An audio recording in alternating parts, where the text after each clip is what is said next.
Coming to you from high atop our studios in the San Francisco Bay Area, you're listening to Tech Move.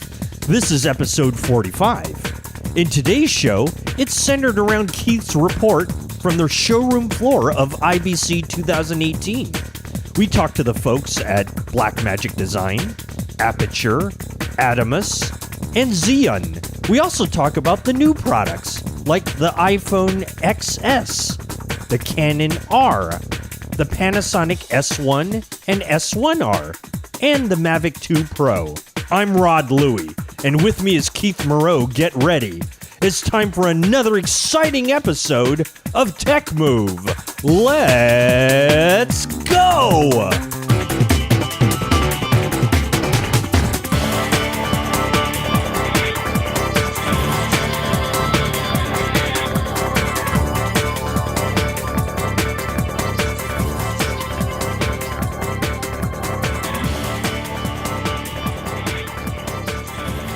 Well, welcome our fine listeners to another great episode of Tech Move. I am your host, Rod Louie, and always joined by the lovely and vivacious Keith Moreau. Keith, how are you today?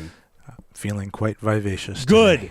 Good, as well you should be. I'm telling you, the jet setting that you've been doing, especially on behalf of Tech Move and our listeners universe-wide, is nothing short of heroic by you, and I thank you and applaud you for it. Thank you very much, Keith. I appreciate it. Thank you. Because you know what's great is that if it wasn't for you traveling around like that, we'd probably have zero content to share with everybody. So thank goodness for you. We appreciate that. Thank you very much. I'm sorry. Go ahead. No. I was just going to say it's a pleasure and fun. Great. Fun.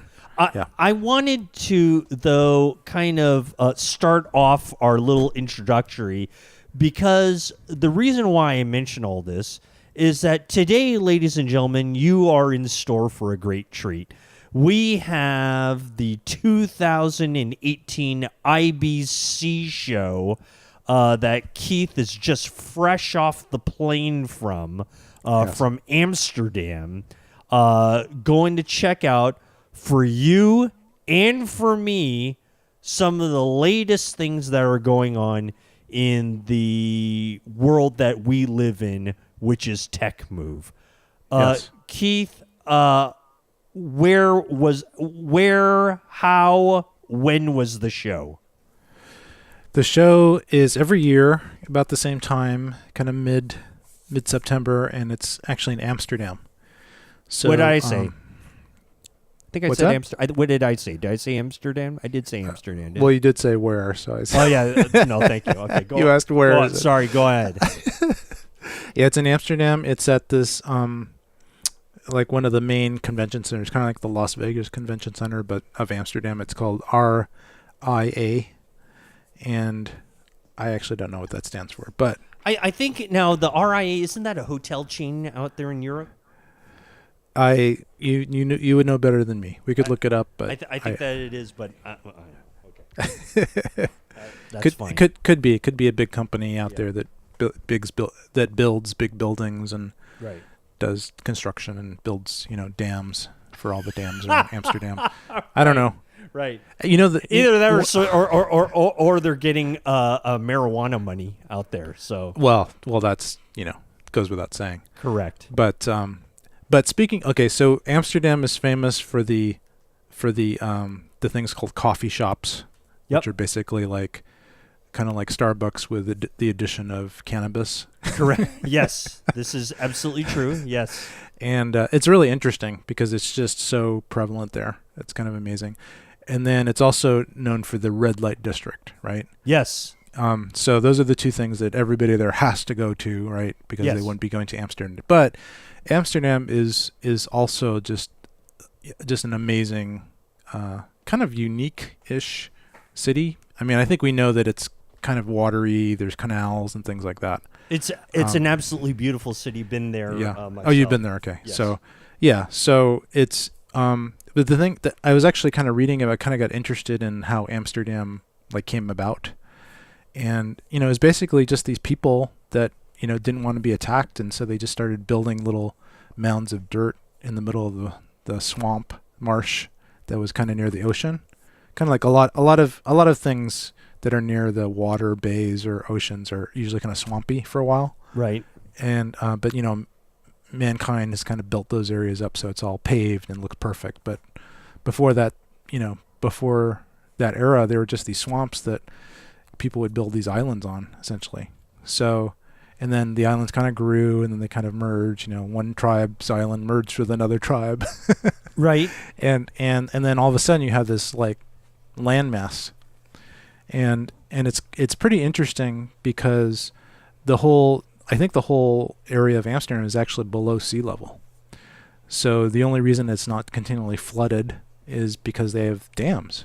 Right. And that's why it's called Amsterdam or Rotterdam or all these dams, because the towns are basically based around these dams. Right.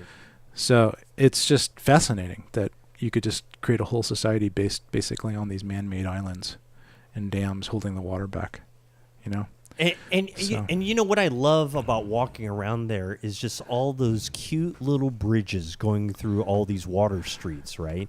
Yes. And the photography opportunities that are in Amsterdam are just terrific. I mean, just the scenes and stuff like that.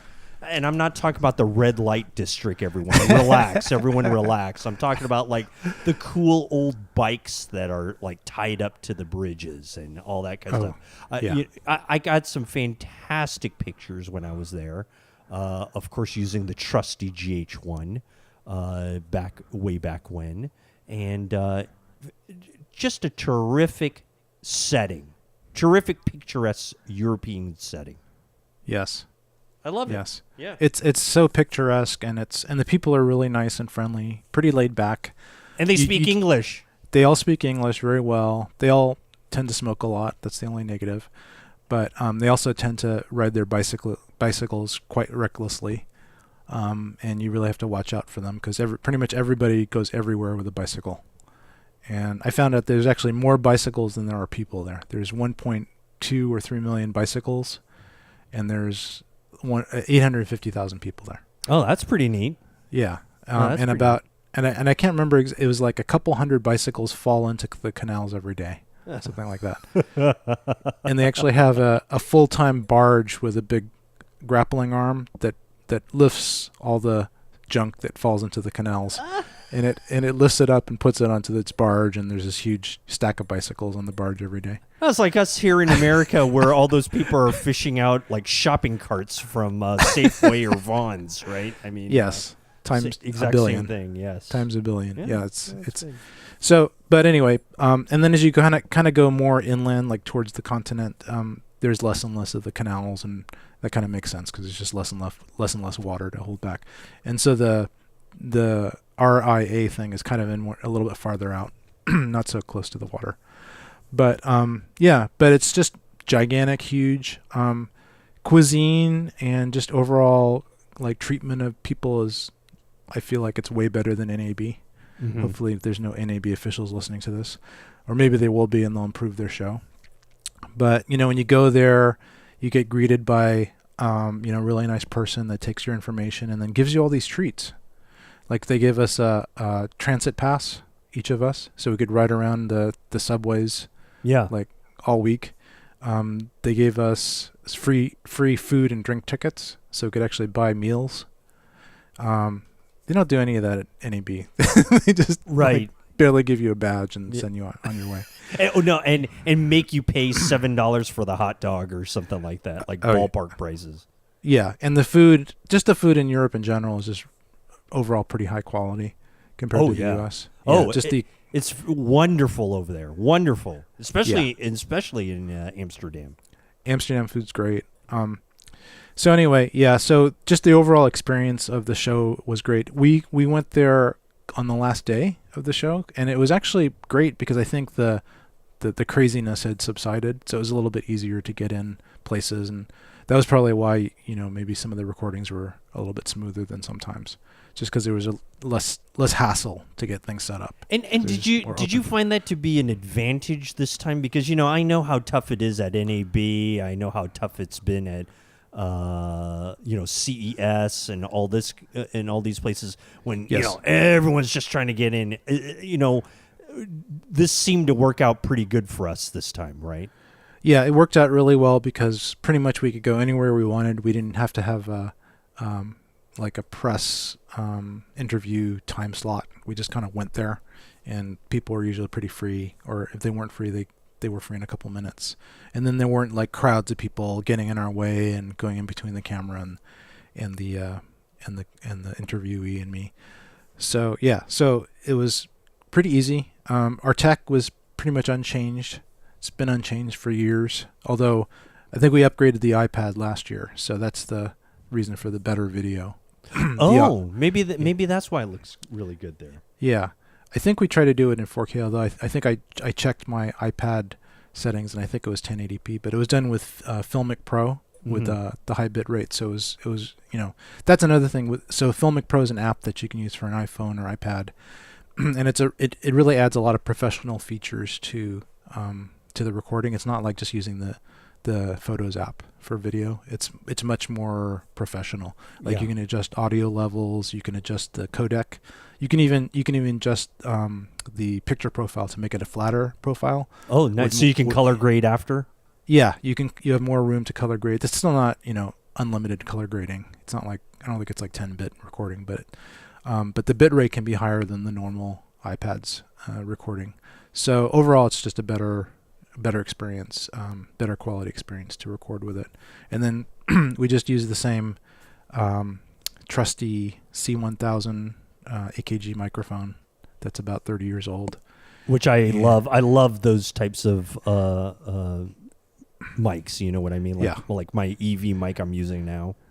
Yeah, they're just bulletproof. I can't believe this thing has lasted as long as it's did throughout the years, through all the use it's had. It used to be my main singing mic when I was a singer in a band. Right. And they just work great. They just work great.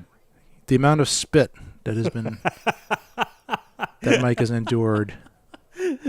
And the amount of P's and B's that we've ever said. A lot of plosives. Yeah, that's exactly right. To make those ribbons explode, right?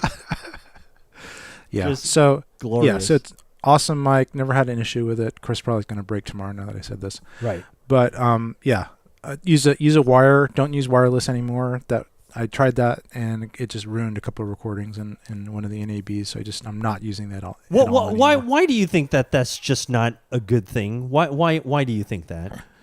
I think there's just too much RF stuff. There's too many lights and dimmers and other wireless devices trying to be used, and it's just too much noise in the environment. And also I probably get arrested there because the European frequencies are different than the US frequencies. Oh, okay. So probably if I use the US frequencies over there, I would, be intercepting some kind of emergency radio band, and I would get swooped on by their version of SWAT and taken off. The European SWAT. That's right. Yes. Either what is it? Her Majesty's something. Yes. Secret Service or Her Majesty's Secret Service or something. Yes. The Royal Dutch Army would be arresting me. Yes. Well, good. I'm glad that the beef eaters didn't get to you, and those guards with the big hats.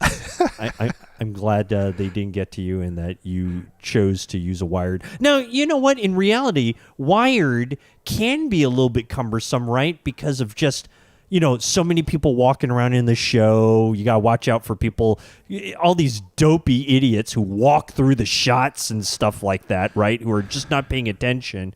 Yes. Have you developed a way on how to stop people from walking in front of the shot and stuff like that?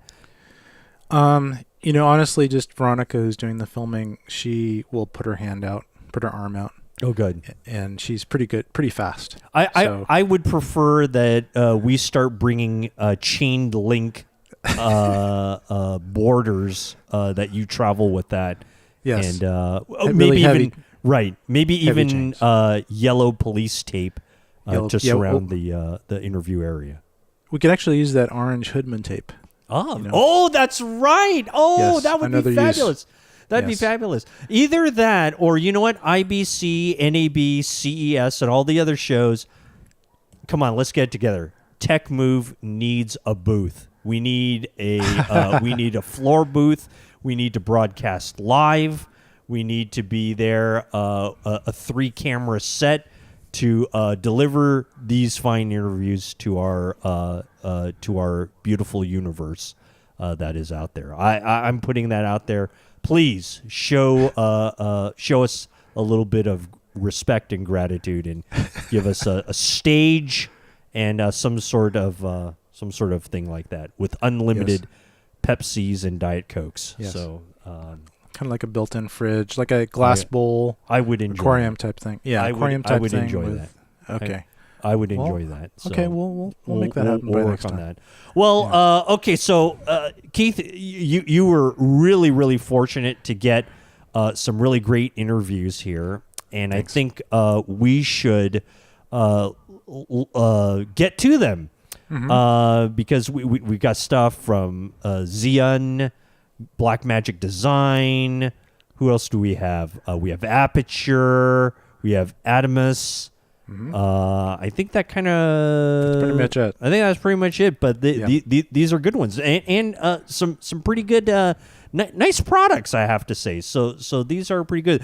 We also want to remind you, ladies and gentlemen, that not only listening to it is, of course, utterly important here on our podcast, the Tech Move podcast arena. But if you want to see some of these things, it'd be also great if you went to our website, right, Keith? That's techmovepodcast.com, where you can actually see all these interviews that Keith has conducted with all these different manufacturers. Is there anywhere else that I know you were starting to develop some other ways that we can deliver the videos to the kids? Do you have any news on that, Keith? Well, we've got a YouTube channel. Oh, okay. Yeah. So just good. go to Tech That's Move. how much I know. Yeah, go to YouTube/Tech Move Podcast, I think, and you'll find it, or at least just do a search for. I don't know if we have our own actual name channel yet. I think we need to have a certain number of subscribers, but we're getting there. Go to YouTube and do a search for Tech Move. We got it there. I've got a lot of the episodes up, even the audio only ones. I just kind of put a little logo because YouTube is being used a lot just for audio nowadays too. Oh, okay. So I mean, the new YouTube Red, you can actually play, and then you could just put it in your pocket. You don't have to have the app up, and you can also have it in the background. Yeah. So a lot of people listen to music that way now. Yeah. And it's a great way to listen to music. So I just went on there. It's Tech Move Podcast is the search you want to put in there. Of course, you could do Tech Move, but then there's a bunch of other things that are on there that we don't pay attention to. So anyway, let's take a quick break, and we will get back to our 2018 coverage of the IBC show in Amsterdam, featuring our very own Keith Moreau. I am Rod Louie. Let's stay tuned, and we'll come right back with more on Tech Move.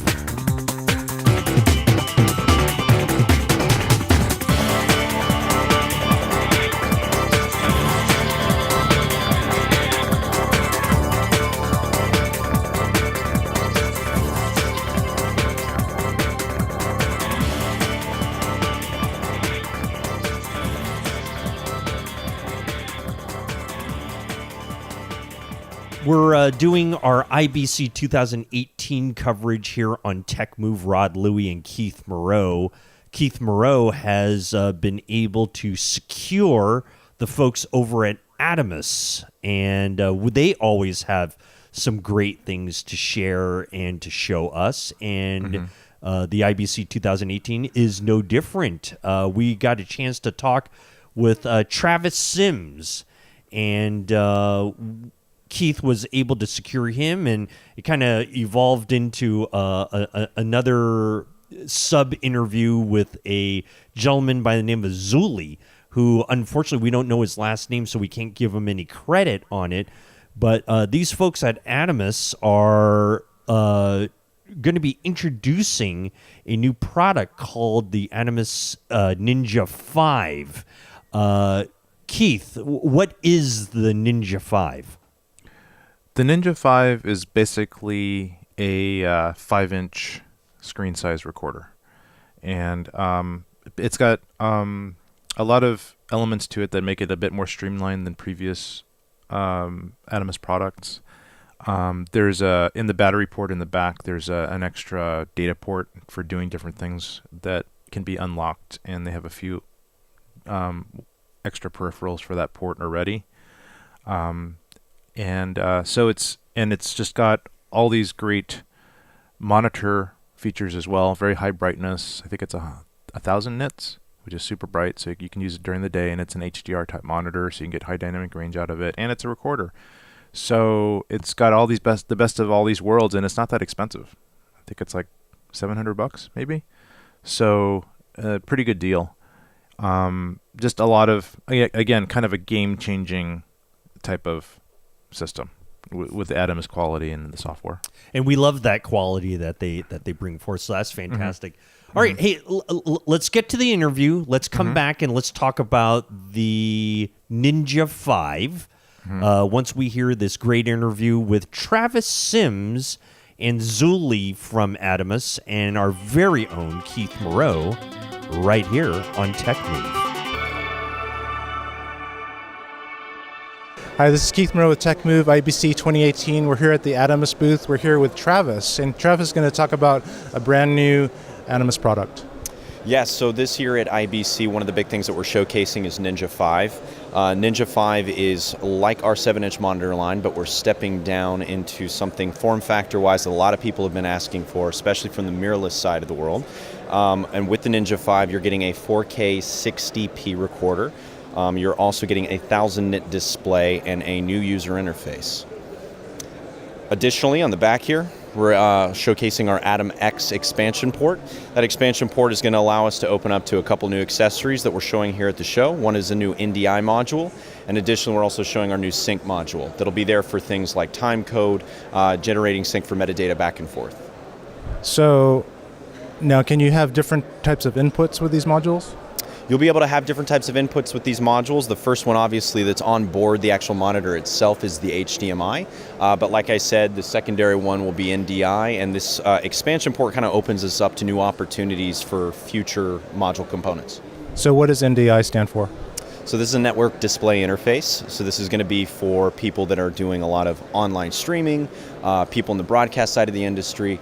This gives them an advantage and an opportunity to not only do the live capture and record, but also to stream out that same information. Okay, so in this case, it's an output module. Correct. So it would be you're going to get the internal record, and then you're going to be able to output that information and send that to whatever online source you have. Do you have any plans for SDI input? That is something that we're definitely looking into. It'd be premature for me to say anything else about that, but definitely it is something we know is a big ask from a lot of people. For me, I actually have a couple Atomos products. I've got the Shogun Sumo, and I've got the Inferno.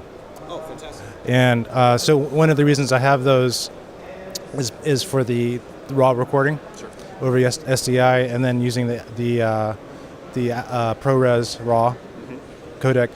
Does this support that? So the ProRes RAW codec is not currently supported on the Ninja 5 because, again, that's more a limitation of the connection from the camera. Right now, all the cameras that are actually sending a raw signal, that's an SDI issue.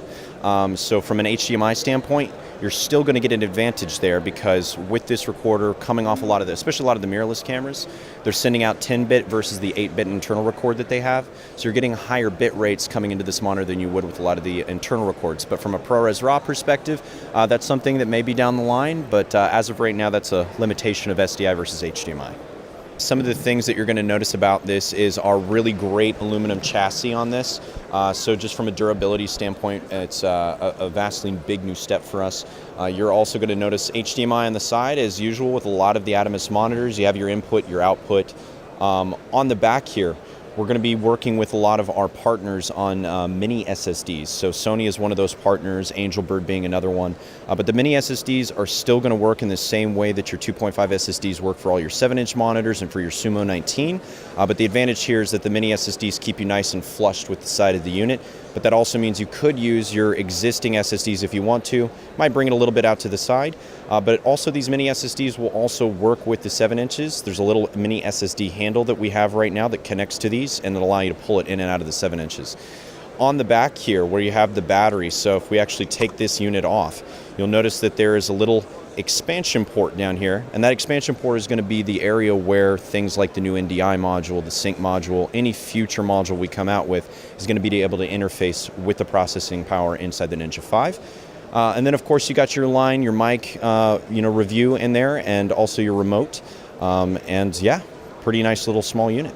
Getting back to the SSD slot, if you bought a off-the-street SSD, would stick out a little bit further? It would stick out a little bit further, like I said. So if you're using, any of the partners SSDs that we've been working with thus far, G-Tech, Angelbird, Sony, whoever it might be, yeah, those would stick out a little bit from the side.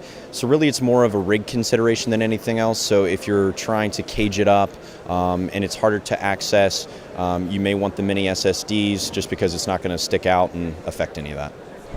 I think on my Sumo and my other units, I need to put SSDs into a cage, but that's not the case with these?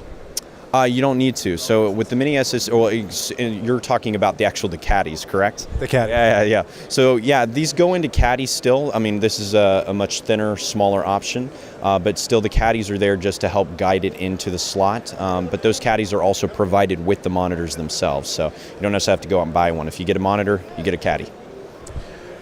I love the size of this unit. And the price point's pretty good, right? Yeah, about 695 euro, about the same in US dollars, 695. So from a price point perspective, pretty low, especially considering the brightness of the monitor. Even as just a reference monitor, really a great option. But additionally, you have the recorder. As a reference monitor, tell us a little bit about that. Yeah, so as a reference monitor, one of the nice things about this, again, coming back to a lot of the guys in the DSLR mirrorless side of the world, a lot of these guys, have rigs that, they need to have a lot of the professional tools that are at the disposal of the guys in the more professional side of cameras. One of the advantages here is that, like all the other Atomos monitors, you have the Atomos, and with the Atomos, you have the ability to get, peak focusing, you have the ability to get false colors, zebras, a lot of assists that are normally built into a lot of these cameras that are integrated into the monitor to kind of give you more of a professional operator, view that you need. And how's this in daylight, brightness, etc.? Well, because it's a 1000 nit display in direct daylight, the really nice part about that is your viewing angle is really good. You don't have any fall off. You don't find that the glare is really as much of an issue. Additionally, if that is something that you are concerned about, what we're also showing at the show this year is our Atom X accessory line, which is going to be approved Atomos accessories that not only we're manufacturing, but a lot of our third-party partners are making. So we're working with guys like Sony on mini SSDs, Angelbird on mini SSDs, Small Rig is making cages for these units. But if you are looking for something to kind of keep the sun out, we do make our own sun hoods as well for the Ninja 5. That's awesome. Anything else you want to talk about? Really, the other big things here at the show that we're showing off is we've announced it at NAB. It's been a long feature that's been requested for the Sumo, but we're showing our new switching capability, our HD ISO record. So we're showing that off over here. And then in the ProRes RAW Theater, we're doing a lot of explanations and showcasing how Final Cut and ProRes RAW and Atomos all work together. Oh, that's interesting about the Sumo. Since I have one, I'm a little interested in that. How about we go over there and you can show it? I'd love to. Excellent. So we've magically appeared here at another part of the booth. We're here with Uli, and he's going to talk to us a little bit about the new features of the Sumo. Yeah. The Sumo offers now a 4-channel ISO recording switching feature, and we are able to connect up to 3G signals inside of that. And we are looking here now on the multi-viewer view, and we are able, as you can see, the green-framed first signal. We can switch then to all the others in the same way, and if we would like to change any settings, we can also use a full screen. And then here underneath there are small buttons also to do the switching part. And we go back again if we press on this monitor. And all these 4 sources will be recorded as a single file, so you can access every single file later on for the multi-camera editing. So are these 2K or 4K files? These are HD up to 3G, every file. Yeah. So 4 HD signals recorded at once? Yes.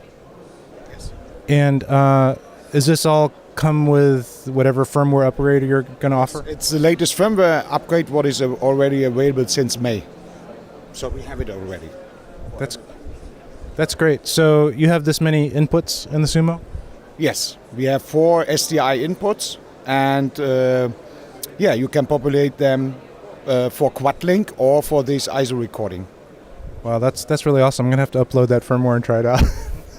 Well, I think I'm going to end the interview now. You've both been great.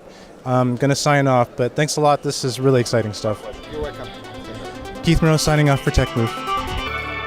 Travis Sims and Zuli from Atomists, and our very own Keith Moreau on our continuing coverage of IBC 2018 with Tech Move and the Atomists Ninja 5. Very interesting. So, Keith, am I to am I to understand that all the past Atomists products that have been out there, all the other recorders that, and I think you've owned at least 1 or 2 of them before, correct? Yes. Those were just larger products. This one is just a smaller 5-inch, but that much more powerful? Well, I think really honestly the claim to fame for this particular device is the fact that it's small. Everything else has been 7 inches or bigger. Right. So it's only 2 inches, but it makes a big difference. Oh yeah. So, and when you look at this this monitor, it's not much bigger than a small HD Focus.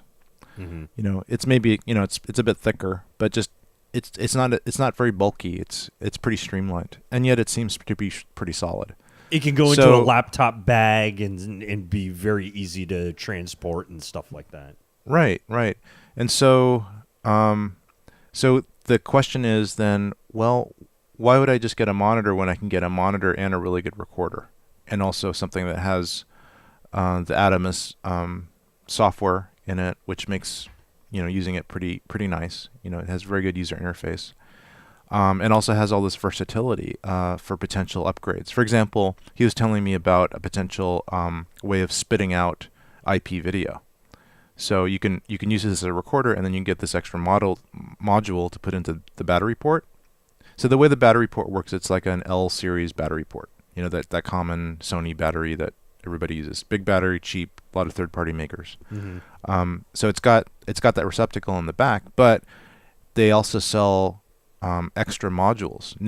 Atomos sells extra modules that plug into there and then have a receptacle for a battery. So you still can put a battery on it, but then you can get extra functionality from that port. And so there's power terminals on this receptacle, and there's this kind of data connector as well. And so I would love to see an SDI input for that, because then I could use my raw output recorders, which can put raw over SDI. Right now, you can't put raw over HDMI.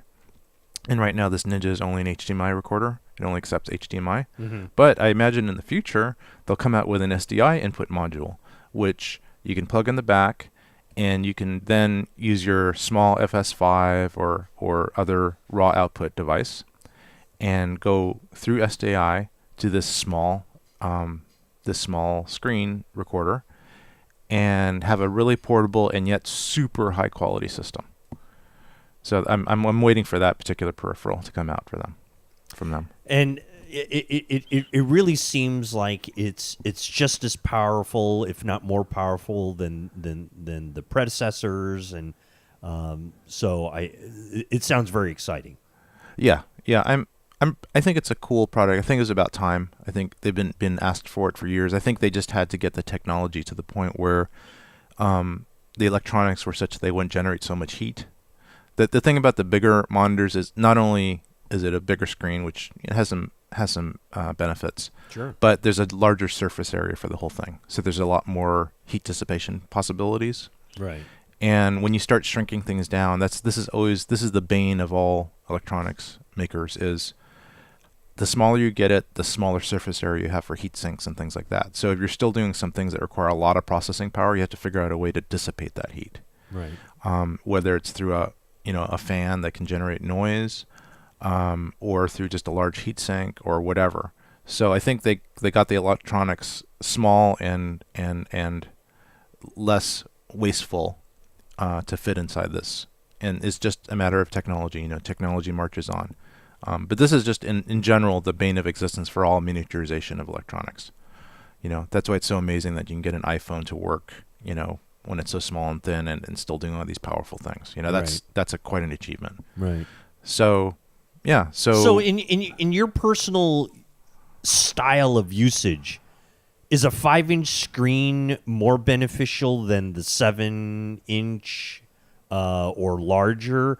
I kind of, 5 inches is great for run and gun, portable, different, locations. But the 7-inch is something that's really nice for, setting up a shot, focusing, so on and so forth. So, what do you honestly see yourself using going forward? For me personally, I probably wouldn't get this right away. Just because I don't necessarily have a need for this particular product. Because I have the Shogun, which is the 7-inch version. It's a lot bigger, heavier, bigger screen. Does more, has SDI inputs and does raw recording and stuff. But I could see this because of the price point and the fact that it's a really good monitor. Why should somebody get a really good monitor for $500 when they get a really good monitor and a recorder for $700? Yeah, that's the thing. Yep. So it's a good price point, that's for sure. Yeah. So I think it's an awesome product. I think they're going to sell a ton of them. I think it's just one of those things they're just going to sell a lot of these because of the price point and the quality. Yeah. Well, and they always put out good stuff. Let's talk a little bit about the other item that was part of the interview, and that's the switcher. Yes. So I have a Sumo that I got a while back. I got it on sale. It was one of those deals that B&H runs, and it was for like a day only, and it was like a third off or something. So it was a really good deal. And I sometimes need a big monitor if I'm setting up, kind of like creating a studio situation, and it's really nice to have a big monitor for people to look at, not just myself. And then I have a lot of confidence when I look at it that things are in focus. And if I have time to set up, I'll bring this huge heavy Sumo with me and just set up there and kind of create like a little video village with it. And as long as I don't need to be too portable. So if I'm kind of stationary and I'll use that because it's kind of big and heavy. Great image, great recording quality, lots of good stuff with it. I didn't realize that there's a way to use it as a switcher, which sometimes I do too on like live events and things like that. So, just Travis mentioned, and the Sumo does the switching thing. And I said, really? It does? Because I thought it was like a new feature that came out. And actually the software came out like months ago. I guess I'm just behind the times. Oh, so you haven't you haven't firmwared it or anything like that? No, I haven't, but it intrigued me, so that's why we talked about the switching aspect and how it works. So there's a bunch of BNC SDI connectors in the back, so you can connect your cameras through SDI to these various inputs, up to 4 cameras, and then you can use it as and you can record in HD and switch in HD, and you can record up to 4 different and switch up to 4 different streams just by clicking on the one you want. So it's kind of cool for a multicam like live setup or multicam setup where you don't want to spend a lot of time editing later. You just want to kind of record it live and then give the customer the product right after a minimal amount of uploading and stuff like that. Right. Yeah. So that was pretty cool. And I have this brand new feature in my Sumo and I don't even know it. So again, all that it's going to take is a firmware update on your part. Correct. Excellent. Yes. Yeah. Those are the best kind of gifts. I know, it's awesome. I love that when companies like that, Atomos, will just go ahead and firmware update something, and wow, it makes it a whole new, gives new life to what you thought. You originally bought something, didn't expect it. Now you get this cool new feature. Makes makes a great little gift. I love it. It is. It was like a little Christmas present. Fabulous. Fabulous. Okay, so that's Travis Sims and Zuli, who were both kind enough to join us for the Ninja 5 and the Sumo switcher.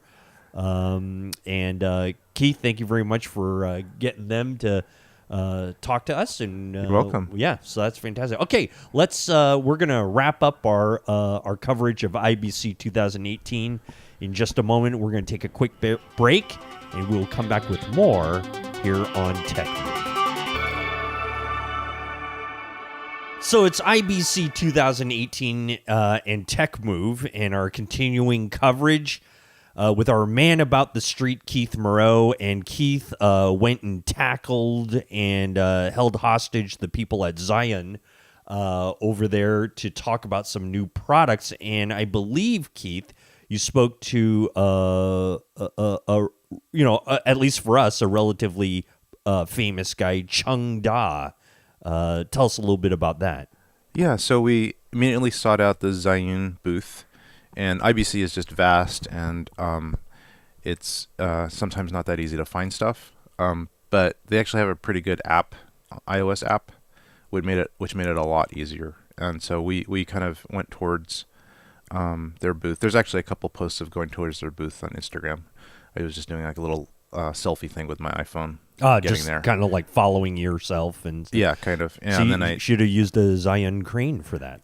I could have, but then we wouldn't have made it. But so I go to the booth, and it's luckily this is the last day of the show, and it's not that early, so it's not super crowded there, which is great, because sometimes these places you can't even get through; they're so packed. The Zhiyun booth was not too crowded. I talked to one of the people there. They said, "Oh yeah, this is the guy Chung.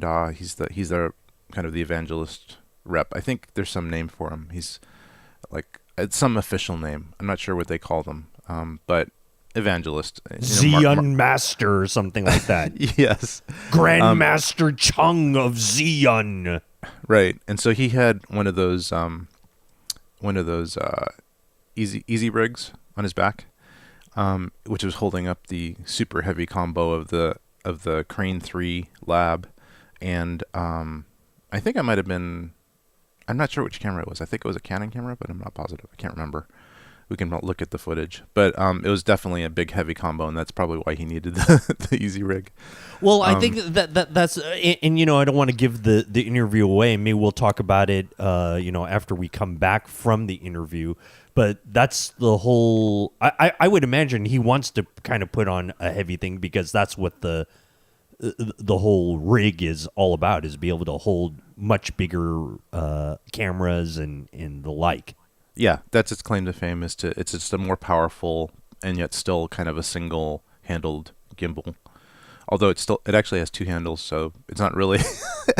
It's not like the wide stance gimbal. It's like one handle is used for a different purpose. Yeah, and the neat thing that it looks like is that it can easily convert to the regular way you use these harnesses, or what they've really become famous for, which is like the single handle type of thing. Yeah. So it looks pretty cool, and probably won't be too expensive. So there's that one, and then he also whipped out another one, which I didn't even know about. So the one we were talking about, the big one's called the Crane 3 Lab. And then the smaller one is called the Weebill Lab. And so they're both new ones. They're both prototypes. They're not out yet. They'll be out in a while. But, we'll listen to the interview and get a little more information about it. That's fantastic. Okay, so here we are. It's Tech Move on our coverage of IBC 2018. Keith Moreau and Zhiyun's own Chung right here on Tech Move. This is Keith Moreau here at IBC 2018 for Tech Move. We've got Chung here of Zhiyun, and he's going to show us one of the brand new Zhiyun products. Hey, Chung. Hi, so this is the newest concept model of Zhiyun, the Crane 3 Lab. It goes up to 4.5 kilograms because a lot of people have been asking for like the C200, the EV1, and the FS5 to be mounted onto a gimbal. But we totally redesigned it for that, because holding those cameras itself is quite heavy, especially mounted onto a gimbal, it becomes even heavier. So we needed to do a total redesign of the gimbal. Especially they wanted to be a single-handed gimbal. This is usable as a single-handed gimbal, and also here with this top handle. So this top handle design is mainly so for the easy rig use, so it's much easier to use for a prolonged period, because basically I can leave it hanging like this and it'd be much lighter without having any strains on my arm. And this model has a few special features. There will be 2 servo motors on here, so you can actually control both the zoom and the focus of the lens. So there is a zoom rocker over here and a focus over here. Also, we have quite a lot of things to make things easier. So we have actually locks on every axis, so we can lock down every axis for transport, so it doesn't flop around, but also for balancing all the angles. So most of the time people had to hold one piece to balance it. Now you can lock down that section, so you can balance the other sections. Also, we have this tripod feet over here. This is removable, so you have like a very short size for it, so you can travel it quite easily, put it in your backpack. You don't need a big case for this. Also, if you are using a Steadicam or like an original Steadicam, you can mount this on top of it. This makes you add like a gimbal function to your Steadicam, but also a lot of remote control. So this has a connector box on the bottom, so you can connect a HDMI from your camera to the connector box, and it sends a Wi-Fi signal to your phone. You can use your phone as a monitor. But because we have all these servo motors that comes out for it, the second person or assistant can focus for you or zoom for you. So you can work mostly on aiming where you want it to go, and a second person can help you with all those. And also, because this is still a concept or a prototype, there's still going to be several changes for that, because we've been here at IBC trying to get a lot of feedback. We've gotten feedback from EasyRig, what can be improved, adding few features, and also from other manufacturers. So yeah, from this actually we have like a different gimbal come out of this, because we have the Weebill. I'll actually grab that one. So this is like a smaller version of this. So this also has like the 45 angle on here, and we have, even though it looks like a small gimbal, this is actually up to 3 kilograms, and we've tested it out with a 5D Mark IV with a 24-70, and here we have the grip that is also removable to make it much shorter to travel with and put in your bag.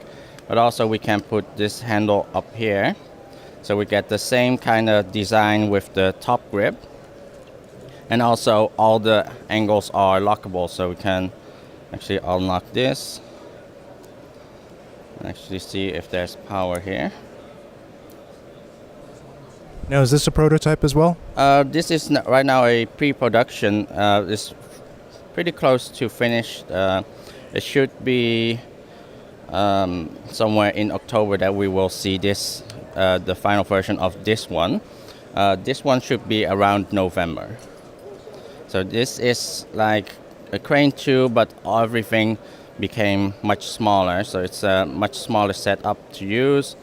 So this is as powerful as a Crane 2? It's 3 kilograms. It's slightly less, but it's still like for most DSLRs and mirrorless cameras, this is usable. But this is really aimed for a lot of the travelers, vloggers, to have like a much smaller, compact size to travel with, so you don't have like a big backpack for or a big case for everything. And this also will have, this has a follow focus and will also have like a small servo motor. So only for the focus though on this one, and not adding a zoom. This has pretty much all the design features from here came to this small package. So we think this will be like one of the more interesting ones. However, this is more for the professionals, but most people would probably go for this Weebill version. So I really like this, although I was more interested in that, although this is a really interesting new design. I also noticed you have this offset What is this axis called again? The roll axis has been offsetted, so people have been asking to do that so the screen is more visible. That is also on this version. It makes it quite easy to see, but also we haven't done a extreme off axis that is very low, but we did that because we wanted to keep the package much smaller for traveling. Gotcha. So is there a way that we could possibly take this off of the Easy Rig and maybe you could do a little hand holding with it? Okay, yeah.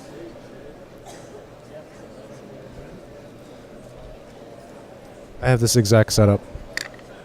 So this can be handheld like this. So to alleviate some of the weight from your hands, we added this section to put against your chest. So you can also change the angle for different persons how they want this angle to be. So you could actually flip that down and then hold it with two hands?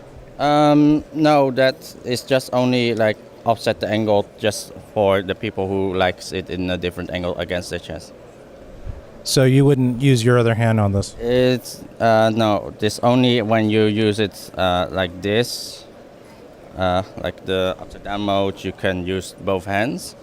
But when you're using it like this, it's mostly like this, holding it like this. What if you wanted to have a two-handled mode for this, like you have for the Crane 2? Right now we are looking into accessories because this is still like a prototype. The accessories will come later than the final product. So the product will come first before all the accessories. So we're looking into feedback on how the accessories need to be because the design is totally different right now. So we have to see how we can attach those. Would you be able to share what some of the comments were for some of the improvements on this design? Yeah, right now we have a Rosetta here for a monitor, so we have like a small attachment for that. But right now in this mode it's okay, but when we go for the upside down mode, especially on the Easy Rig, this becomes too close to you. So we've been getting feedback to add a mount over here, so it's slightly further and more like the other like cinema cameras on having it on the top handle. Also, Easy Rig asked us to add a 1/4 inch on top of here for their new quick release mount. So it's much easier to use the quick release to remove it without having to purposely clamp it like that. Those were pretty much most of the feedback. Do you have a price point for this? The target price is $1,100, so aimed more for the professional. Oh, that's really cool. So in the pre-interview, we talked a little bit about where you're from, your channel. I assume you're a cinematographer, have some experience in film. Maybe talk a little bit about yourself. So I'm originally from the Netherlands and I've moved to Hong Kong. I've done filmmaking, done several short film awards across the world, so from San Francisco, Hong Kong, and also in the Netherlands. My channel is mainly about filmmaking, teaching people how to do like special tricks and also video editing. I'm quite known for the seamless transition effects, which quite a lot of people are right now using. Pretty much, I'm one of the Zhiyun ambassadors. So on my channel also, of course, teaching people how to use the gimbal in special ways. So it's not only a stabilizer, it's also much more. You can use it as like a crane, or get like a fake drone shot, or even get like a slider shot. So you don't need those extra gears and all be like in just one package. So where should people go to find you? You can go to youtube.com/Chungda. So it's CHUNGDHA. Got it. Wow, this is pretty cool. I'm actually really excited about this. I have two other Zhiyun products. I have the Crane V2, and then I have the Crane 2. And it's a little confusing, the naming convention, but this is the Crane 3, so it's totally separate, right? Yeah. So this will be Crane 3 Lab. This is actually like a one step above the Crane 2. So it's not like an equal footing, so it's like a whole jump up. And the Weebill is slightly like a lower setting than the Crane 2, so it's not like replacing the Crane 2. So that's the two new products. One of the things that I actually have is the little servo motors that operate with the Crane 2. is that going to be compatible with this, or it's a brand new system? That's a brand new setup. So also the USB ports are USB-C Type-C right now instead of the older USB. Great. A lot of great info. Can't wait for this to come out. Thanks so much, Chung. We'll be checking out your channel. I'll be sending you some messages and links. So thanks so much. Keith Moreau signing off for IBC 2018. That's Chung Da from Zhiyun, as well as TechMove's very own Keith Moreau. Keith, I always loved the Zhiyun cranes. They're all this stuff, and now is the shoulder harness item that they're demonstrating today? Is that new for them? Well, it's not their brand of shoulder harness. It's the Easy Rig. Okay. So you may remember a couple shows back. I actually interviewed the founder of Easy Rig, the crazy guy. Yes. So he's the guy that invented that, but the Easy Rig is used a lot for gimbals nowadays, just because they start getting kind of heavy when you start carrying them around all day. Oh yeah, and especially the single-handled ones, because you're holding them mostly with one hand or aiming them with one. So the thing that was kind of cool about this setup was that the back handle on this Crane 3. You can kind of use has a top handle on a camera. So the way the Easy Rig usually is used is there's a top handle on a camera, and then there's a kind of clamp that goes around that. Correct. And so this extra handle on the Zhiyun Crane 3, works kind of the same way. It just kind of goes in what's called flashlight mode, where you're tilting the whole handle part back towards you. Mm-hmm. Right. And so it's kind of the camera's aiming forward, and then it's held up by almost like a handle. fishing pole, right? Almost using it like a fishing pole of some sort. Yeah. And I mean, you wouldn't necessarily always use that because it's not that comfortable it gets heavier when you put it in that position. The leverage is working against you. Sure. Because you got a lot of the mass in front of you. But in the case of having this Easy Rig, it actually works great because you can use that extra handle to get the center of balance and then just kind of balance it. And it's all supported on your hips and a little bit on your back. So that was actually a really good demonstration. If you're going to use the Zhiyun Crane 3 Lab without that for any period of time, it might start getting a little bit heavy. Mm-hmm. But just like all these other big heavy single gimbals that are out now, like the DJI single, the Ronin S, which is pretty heavy. This is starting to be a trend. So, I actually attach a extra Zhiyun part sometimes to my DJI single to get that little Frankensteining it all together. Yeah, to get that little extra handle for a little more support. It works pretty well. So anyway, interesting design. Different, kind of massive in a way, kind of going away from the single-handled sleekness, but interesting. And I'm glad they're going forward and they're pushing the boundaries of these single gimbals and kind of just changing how they work. It's actually pretty cool. They're very inventive. Yeah, see, it seems pretty. They're always coming out with, and boy, they have really come out really big over the last couple of years and really making a name for themselves and doing extremely well with all their products. So they really. It's pretty cool. It's really weird because the gimbal market has cycled a lot in the last few years. Like a few years ago, Zhiyun wasn't so big. There were some others that were bigger, like the Nebula and Came TV. Yep. And actually, those have kind of gone away. I mean, I don't think there's I don't see a lot of marketing and media on those brands anymore. You see a lot of marketing on Zhiyun and a couple other, DJI and a couple other brands. But so it's a pretty volatile market. But it's great that Zhiyun is just kind of forging ahead with new ideas because it keeps everybody on their toes. It makes the technology better. Just for everybody. Yep, exactly. So really grateful for that. Yeah, it's great. So, fantastic. Thanks very much to Chung and Keith. Thank you very much for seeking them out. You can find these things on the website, zhiyun.us. That's Zhiyun.us is the way you can find some of their new products and stuff. Oh, and more importantly, Keith, I think these things are available. I want to say the Crane 3 is available maybe in October, something like that. Do you recall that? I honestly don't remember what he said. I don't think it was something that there was a set date on it. There's not a set date, but I think they're hoping in October, something like that. Maybe they're hoping. I think the Weebill lab, the smaller. I think that's more in the future. I think that's next year. Right. I think so, I don't think he mentioned anything on that, but I believe he said something about October. So anyway, that'd be great. Yeah. So folks, take a look at that, and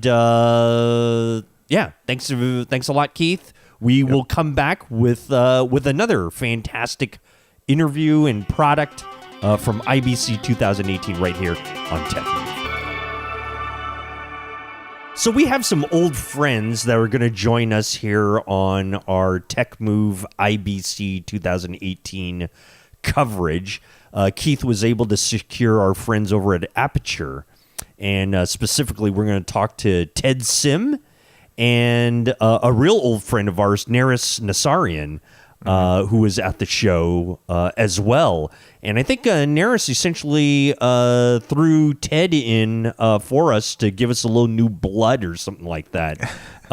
Keith, it's great to see the Aputure guys again. Yeah, it's great. They're really fun guys. I love their company. I love their energy. It's pretty cool. They have they have, and folks, the interview you're going to listen to and maybe see. I should remind everyone, you can see all these interviews that Keith conducts on our webpage, which is techmovepodcast.com. Plus, I think Keith is going to throw some various clips out there on various social media presence that we have. But you should really watch these videos because, even though we do such a spectacular job of illustrating what they are through our voices, there's nothing like seeing them and seeing the video clips, because these are all really terrific products that Keith is able to show all of us. And Aputure's has this great new product that they're trying to introduce, the Amaran MW, I believe is the name of it. We don't want to give too much away, but Keith, how was it talking to the Aputure guys there? I know it was fantastic and stuff. What did you think of the product real quick, at least what you thought initially going in? Product is great. It's great for a little eye light. It's really super powerful. It's really bright. A couple times he turned it on, it just blinded us. Couldn't see for minutes. And really innovative. Good deal. Just like all their stuff. Really good. Fabulous. Yeah. So let's get to the interview right now. It's let's talk to Ted Sim and Nerris Nasssarian over there at Aputure on our continuing coverage of IBC 2018 right here on Tech Move. So we got Ted Sim here from Aputure. I almost blew it because he just told me his name was not something else. Anyway, Ted Sim from SimCity. Yes, here to talk about the new SimCity expansion, Sims Deluxe Universe Mode. In the new Sims game, you not only make cities, but also planets and civilizations on them. You control the population of people and how happy they are. It's great. Is SimCity still out? Since you're... I played SimCity a lot as a kid. I mean, I don't know if it's still out. I think the Sims are still out. Like, there's still new versions of the Sims, right? I think it's a phone app now. Yeah, we should just download it and look it up right now. No, I'm just kidding. So Ted's going to talk a little bit about some of the new Aputure products, and we've Nerris just blinded us with a couple of them, so we're still seeing spots. So while we recover from that and our retinas grow back, we're going to have Ted talk about his new products. Cool. Well, as a blind man, I will tell you that this is a very bright light. This right here is the Amaran MW. The MW is the newest in our line of the Amaran M series. So if you guys know about the Amaran M9, the Amaran MX, the MX used to be the brightest LED the brightest mini LED on the market. It was approximately 3 times brighter than the Amaran M9. This one right here is the MW, and the MW is actually 2 times as bright as the MX. So blindingly bright, insanely powerful light. At maximum intensity, I get approximately 90 minutes of battery life. On minimum intensity, I will actually get 24 hours of non-stop use. So this little eye light here, you could rig this to the side of your camera, and no matter where you go, you can get that little specular highlight in the eyes. Now, what's cool about this light, though, is that W actually stands for something new that we've never been able to do in an aperture light before. And W here stands for waterproof, which means that this light can actually go 3 meters underwater. And we actually think before release, we're going to see if we can do 10 meters underwater. No promises there. We're going to do the best that we can. But what does that mean? Well, first of all, 3 meters means that I can leave this in the rain. This is my perfect travel light, my adventure light. I can take this into the pool, a lake, a river. I can go surfing with this light. 10 meters means it would actually be a dive light, so I could take this deep underwater. That's a whole nother game. But if you wanted to do something like a surf effect and light someone going under a wave, you can do that now with the MW. So this light, we think, will come out approximately in around December. The price is not set yet. We think it'll be about $250. So tell me how you guys test this light. How do we test this light? Well, we actually do pressure testing. We will literally drop it meter by meter underwater. But then there's also pressure housing too, so we'll actually measure the amount of force that goes onto the light itself. I don't know the technical terms. I'm not one of the engineers, but yes. Do you have a big tank at your office? I don't have a tank in my office. Like a swimming pool right next to your office for testing? I don't know. Well, the first thing we need is Nerris to decide the name of the pet fish in the office. If Nerris can decide on a good fish name, then we'll get a fish tank, and it could be a deep fish tank. We can drop some lights in there. Actually, we wanted to have a fish tank here at the booth, but we couldn't get one in time. So, alas, we're just here telling people that it's waterproof. So we're actually in Amsterdam now. So how's your trip been in Amsterdam today? I love Amsterdam. It's one of the best cities ever. It's super beautiful here. You know, coming from the States, when you come here, the second you walk outside just to get a bottle of water or something, everything's too beautiful. But we actually went on a canal ride and actually dunked this on a boom pole into the water while the boat was moving. And it was actually totally fine and super fun. It was a good time. Wow. So is this out now? This will be out in December. Yeah, December. Price is about $250. Yeah. Can I touch it? Yes. And in fact, one of the things that I didn't mention already is that you actually have built-in effects. So right now I can do a lightning effect. I can do a television effect. And this one's really popular because I know a lot of people use small LEDs to try to mimic that TV glow. Here, so I'll take it off effect mode. And now we are on regular mode. And that's how bright it is. Here, I'll hold the mic and you can live Wow, tweet your, this is awesome. Okay, so now I'm gonna do to Ted what he's done to everybody throughout the day. Yes. Let's bump this up a little bit. My corneas and my We're gonna- retina just burned Yeah, out. we're gonna test yes. his, and we're gonna test to see how. Oh, it hurts so good. Now don't. I think they. so good. Now some movies actually have warnings about this before they show them. If you're, Epilepsy. if you have epilepsy, don't use this product. Are you gonna have such a similar warning with this product? Well, I don't think until we reach just grabbing the mic. Disney levels. Did you hear that The Incredibles 2 got sued for giving people epilepsy? No. Because there's all those scenes where the screensaver is going crazy. Uh-huh. Yeah. Well, no Aputure users have sued us yet, so I think until we get sued for epilepsy, we'll see what happens. So No bright ideas. Bright ideas. You get it? I like that. Nerris is over there heckling us a little bit. Yep. Absolutely. So what's going on with Aputure as a company? Yes. You personally? Life is good. As far as the company goes, in Los Angeles, we recently just moved into our new office. So for the longest time, I think I've said this a couple times before, but early days of Aputure, we were just working out of a coffee shop. And then that was going on for a good 2-3 years. And then after that, we went into a co-working space, which Nerris remembers. We were sitting there in the bougiest co-working space in Los Angeles.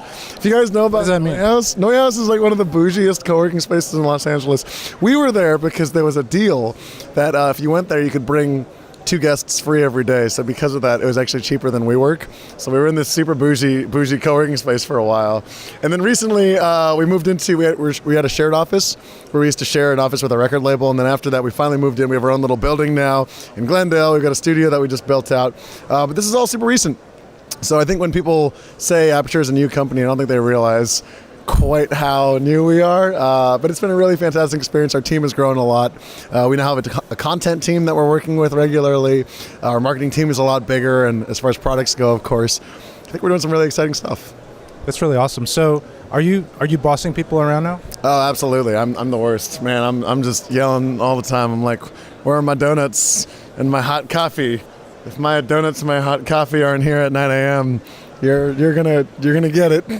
Nerris is doing whip pants. The whip, yeah, absolutely. I have a literal whip in the office. Are you actually a boss? Yeah, so I manage the Los Angeles office. So how many people do you manage? There's 8 people in our actual office, and then we have a warehouse staff as well, too. So what's your management style? I don't know. I think everybody at Aputure, to be totally honest, I really do mean this, everybody at Aputure wants to be there. And if you don't want to be there, then you don't want to be there. That's it. So I think everybody's pretty self-driven, works by themselves. We've got a super spectacular social media team of people that are working really hard. So to be honest, everyone just pushes themselves by themselves. I don't know, Nerris, would you say that's accurate? Everyone pushes themselves? Oh, yeah. Yeah, I think everybody's like super motivated. There is, and I say this a lot, but it's kind of the best of both worlds in that we are a new company. We have that kind of startup kick, and you can feel that energy in the office all the time of like we're doing something new, we're doing something exciting, we're breaking some rules. And then at the same time, though, we've got the same kind of manufacturing oomph and like the warehouse oomph of and like the support that I think a bigger brand would be able to have. So it's a good combination. This is really cool. So I have a couple Aputure products. Yes. I got the big one of the 300, which I love. I used it to light up a space recently where there's a lot of windows in the background. Yeah. And it was really easy to use and super powerful. So I love the quick setup. Yeah, absolutely. And I'll pay you for saying that. If you say that one more time a little bit slower, let me get my phone out to record it. I'm glad to hear it. So how did you hear about Aputure in the first place? So you used the Gigatube. I had the Gigatube. Let's talk about the Gigatube for a while. No, so I got the Gigatube about 10 years ago. Yep, the Gigatube. It's about this big, and recently when I was reorganizing my office, I found it. Yep. It was stuffed under something. Tell me about your office. What does your office look like? I think Veronica could tell me about the office. No, but Veronica's not on camera right now, and Veronica, she's pantomiming, so you're unfortunately alone in terms of telling us what your office looks like. My office is like an archaeological site. There are levels of hence the Gigatube, a fossil of its time, a buried skeleton of an Aputure that once was. Yes, absolutely. Yes, there are piles of things at different levels, and usually the latest used stuff is on top. Yeah. How about your office? Our office, well, we just moved in, so it's actually pretty clean. How about your desk? How about my desk? Actually, my desk isn't that dirty. I think my desk isn't that dirty. This is the kind of thing that you don't really have a lot of perspective on until somebody else comes over and is like, wow, it's really messy here. So you don't want it to be too neat, though, you know. Yeah. You know why? Too neat. Well, the problem is that we just moved in, so I think everything's a little too neat, to be totally honest. Just to give it a few weeks. Yeah. Well, so what are you doing creatively? Creatively. So right now we are working on the new products. We just had our product release. So basically we had 5 new light shaping accessories come out. Light Dome 2, Light Dome Mini 2, the barn doors came out, the new Aputure Chimera light bank, which that was a creative collaboration process with Chimera themselves. And then we also had the Easy Box 2 come out. So we've been working on new products. But with each product, of course, there's like a marketing campaign that we got to do. So if you guys saw the commercial, or if you saw any of the new content that's been coming out, it's really like a whole team endeavor in terms of we'll sit down and make a list of all the videos we have to make. And then the commercial, of course, is a behemoth. People don't realize that we actually make all of our own videos and commercials in-house. So at least with the past 2 commercials, with the light shaping accessories and with the 120D Mark II, we are literally sitting there like it is, it's like Mission Impossible or something. We're like there, like up until the line, getting the content ready, because a lot of the time we don't have a prototype that we can shoot until just a couple weeks before release. So the commercial process is always something that we have to do really quickly and in-house and fast. So So who's the director, who's the DP, who's the production designer, etc.? It's a team effort for sure, absolutely. I think the footage gets shot literally all over the world. So what I can say is that we've got like this incredible robo shooter that shoots all the fashion videos for Vogue in New York, and he's like you. He had one of the first ever Aputure VS1 monitors from like 7 years ago, and when we were a tiny like 10 by 10 booth at NAB, I remember he found us in the way back corner and was like, I love your monitor. I shoot with all these big budget things, but your monitor has better like anti-reflective coating than the TV Logic that I'm using. And since then, he's been sort of just someone that we've kept in touch with a long time. So he will actually shoot all the robo footage of all the products, but he's shooting that in Manhattan. Levi Allen we worked with on this time. He's sort of like a YouTube guy that we work with. He shot all the footage in Vancouver of like the guy and the girl traveling with the gear. There's footage that was shot. We shot all the manufacturing, like factory footage too, everything that's getting made. So like literally all the footage, and we shoot stuff in-house as well too. So it's not, certainly we're not like flying around the world to shoot this stuff. It's a team effort, which I think kind of makes sense because it's sort of the way the company runs in the first place. It's, what is the gear that people want? With the internet, people can tell us what they want just like that, and it's just our decision now to try to make it and be able to meet what they want. Well, as I said in the last couple interviews, we could talk forever. I think the last interview we're actually, Nerris was closing the booth down. He was actually packing stuff, and we were like bent over. So Nerris, tell us about this, and he was packing stuff up. Yeah. Oh, fantastic. Well, if you'd like, I can walk through the new light if you're interested in that. Or we can just do a lifestyle, talk about how's life for you? How are you sleeping? How's your relationship with your mother? The sleeping's not too great. The mother relationship's okay. Is okay. That's good. How about yours? Relationship with the mother. Well, I will say, so my mother's in Baltimore. So I live in Los Angeles. My mother's in Baltimore. So it's very hard to keep in touch regularly, But also, she doesn't understand technical things like lights and CRI. So I'm like, no, Ma, it's got a TLCI of 97. And she's like, oh, cool.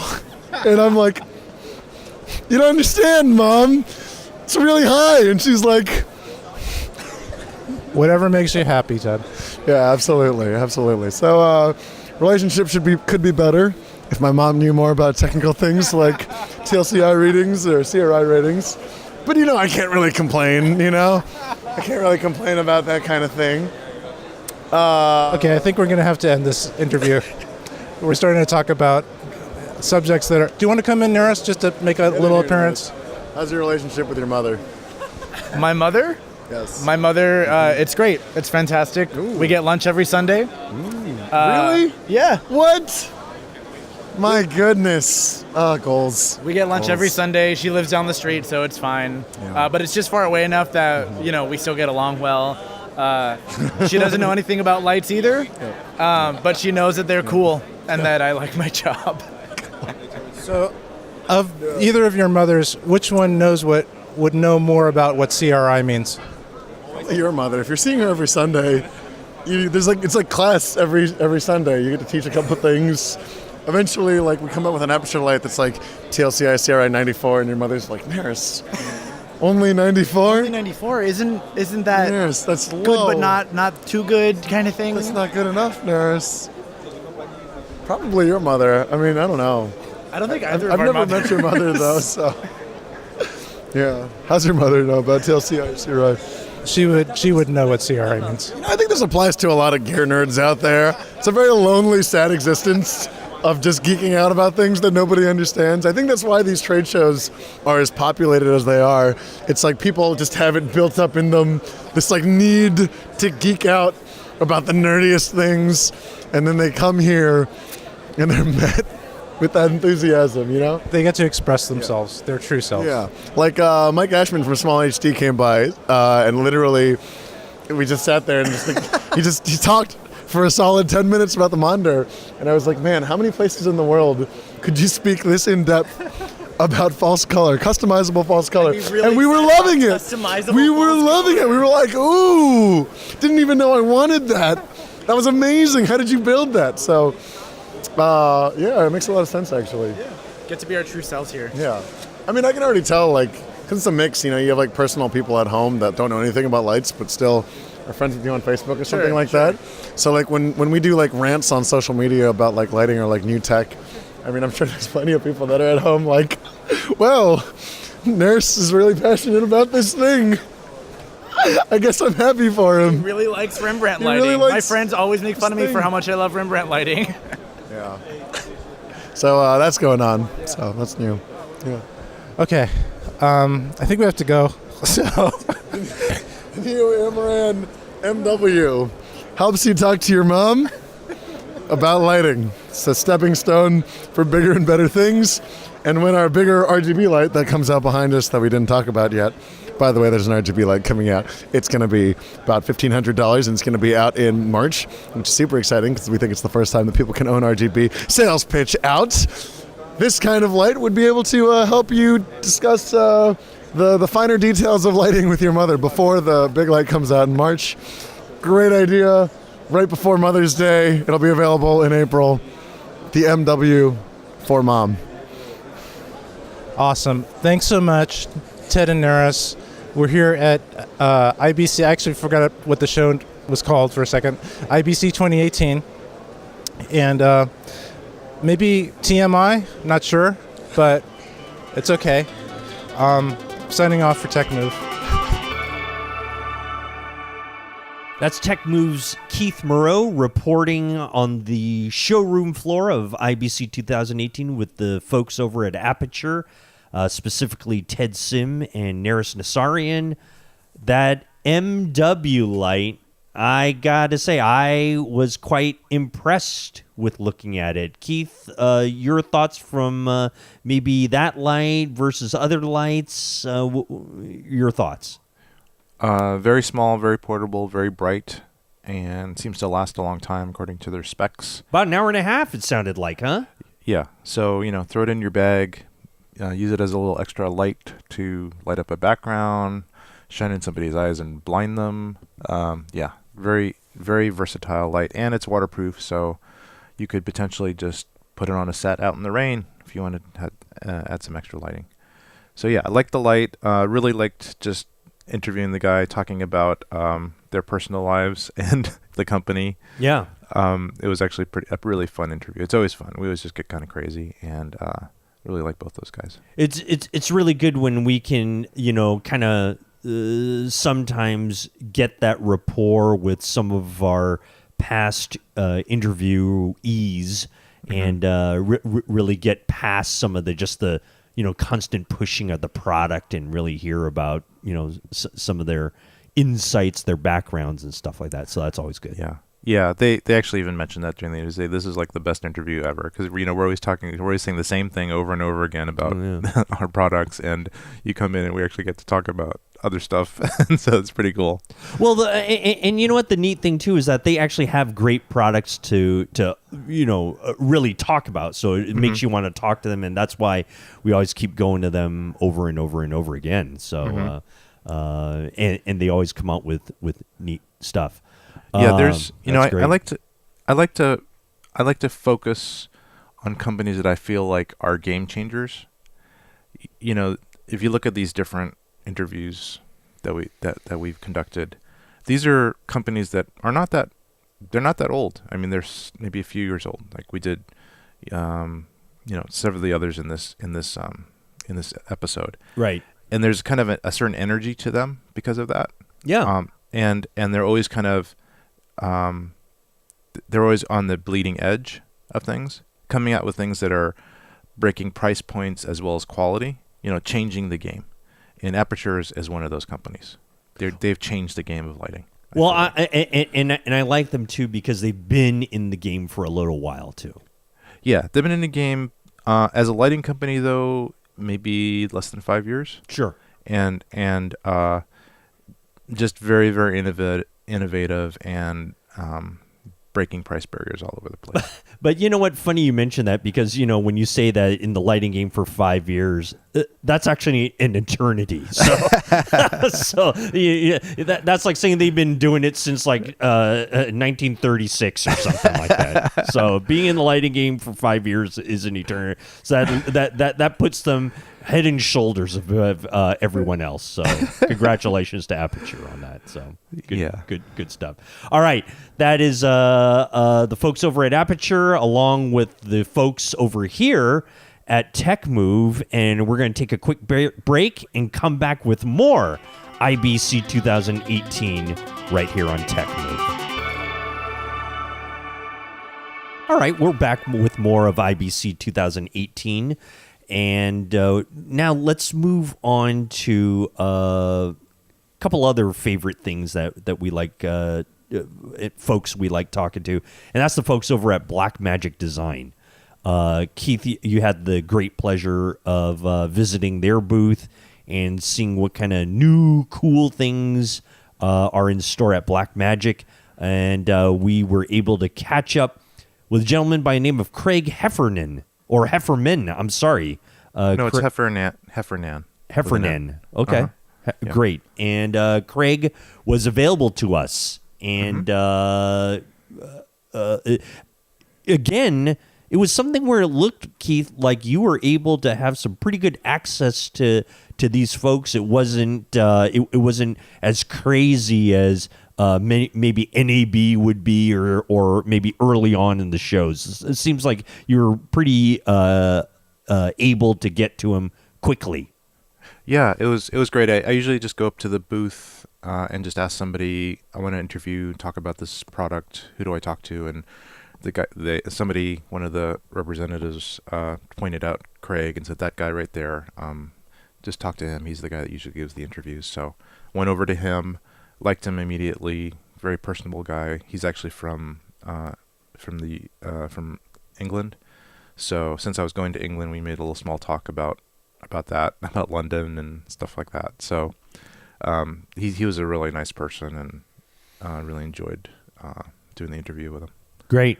So, I know that he is about to introduce a couple of new things that BlackMagic Design has going on. So why don't we get to that interview, and then we'll come back with some comments. How about that?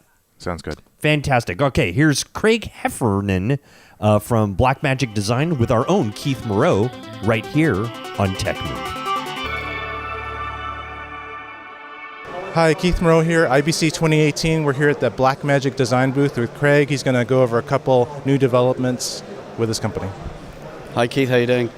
So what we've been talking about at IBC 2018 is the imminent release of the Pocket Cinema Camera 4K. So this product was announced at NAB.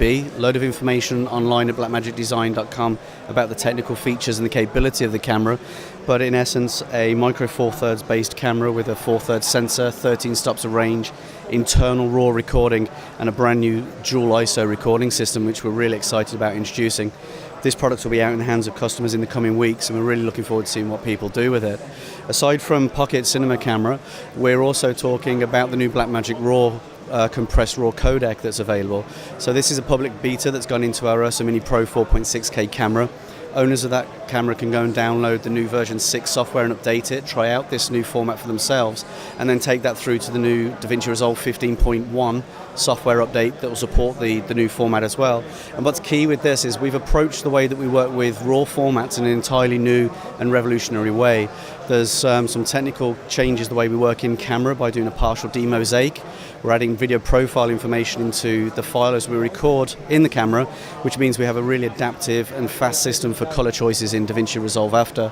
And also we have a brand new compressed RAW format that's behaving differently inside the camera based on the sensor profiling, and a completely new compression system. So we're getting file sizes that are equivalent, say, 4K ProRes file, but as a 12-bit RAW file. So they're editable, they're gradable, and you've got this fantastic workflow from camera all the way through to post. So we've been demoing that, showing people how they can get into RAW workflows without having to deal with really big file sizes, or really knowing how to sort of break down that RAW workflow in post-production as well. Right now, that's something specific to certain cameras? It is right now just in Ursa Mini Pro 4.6K. We are going to bring it to the Pocket Cinema Camera 4K in due course. This product needs to ship first. We need to move the new codec out of public beta to make sure that's fixed and ready, and then we'll introduce it into this camera. And then in a few months' time, we'll have some more information about where we're going to go with future hardware and what comes next for BlackMagic RAW. Do you think you're going to eventually release it to all your cameras, or are you going to maybe hold off on a few, or any plans on? To be confirmed, to be honest. There may be some cameras that are slightly too old, have been around in the market, still very good in terms of what they offer out the box, but possibly not sort of powerful enough to internally process the Blackmagic RAW codec as we need to. But we'll give some more information as a sort of definite list of what we'll do with those products. Sounds good. Back to this particular unit. I held the prototype a few months ago, and I noticed this is quite a bit lighter than the prototype. Well, absolutely. So the ones we showed at NAB as a prototype model and to introduce the new camera were made out of a more traditional aluminium metalwork that we've used on the other cameras. This is actually a polycarbonate fiber system, so the weight of the camera is around about 720 grams. It's incredibly lightweight. I mean, in the hand as well, it's stable. The most weight I've got here is the glass, so it's nice for me to sort of handle and move it around, so it's going to feel really good for people. Nice and light for small handheld gimbals as well. Tell me about the difference between the SD card capabilities and the CFast card capabilities in this camera. Okay, so the recording options is you do have the dual card format system. So you could put in an SD card. That's going to be ideal for HD and some of the lower data rate 4K options. The camera does record RAW internally, 13 stops of latitude protected in a Cinema DNG RAW format.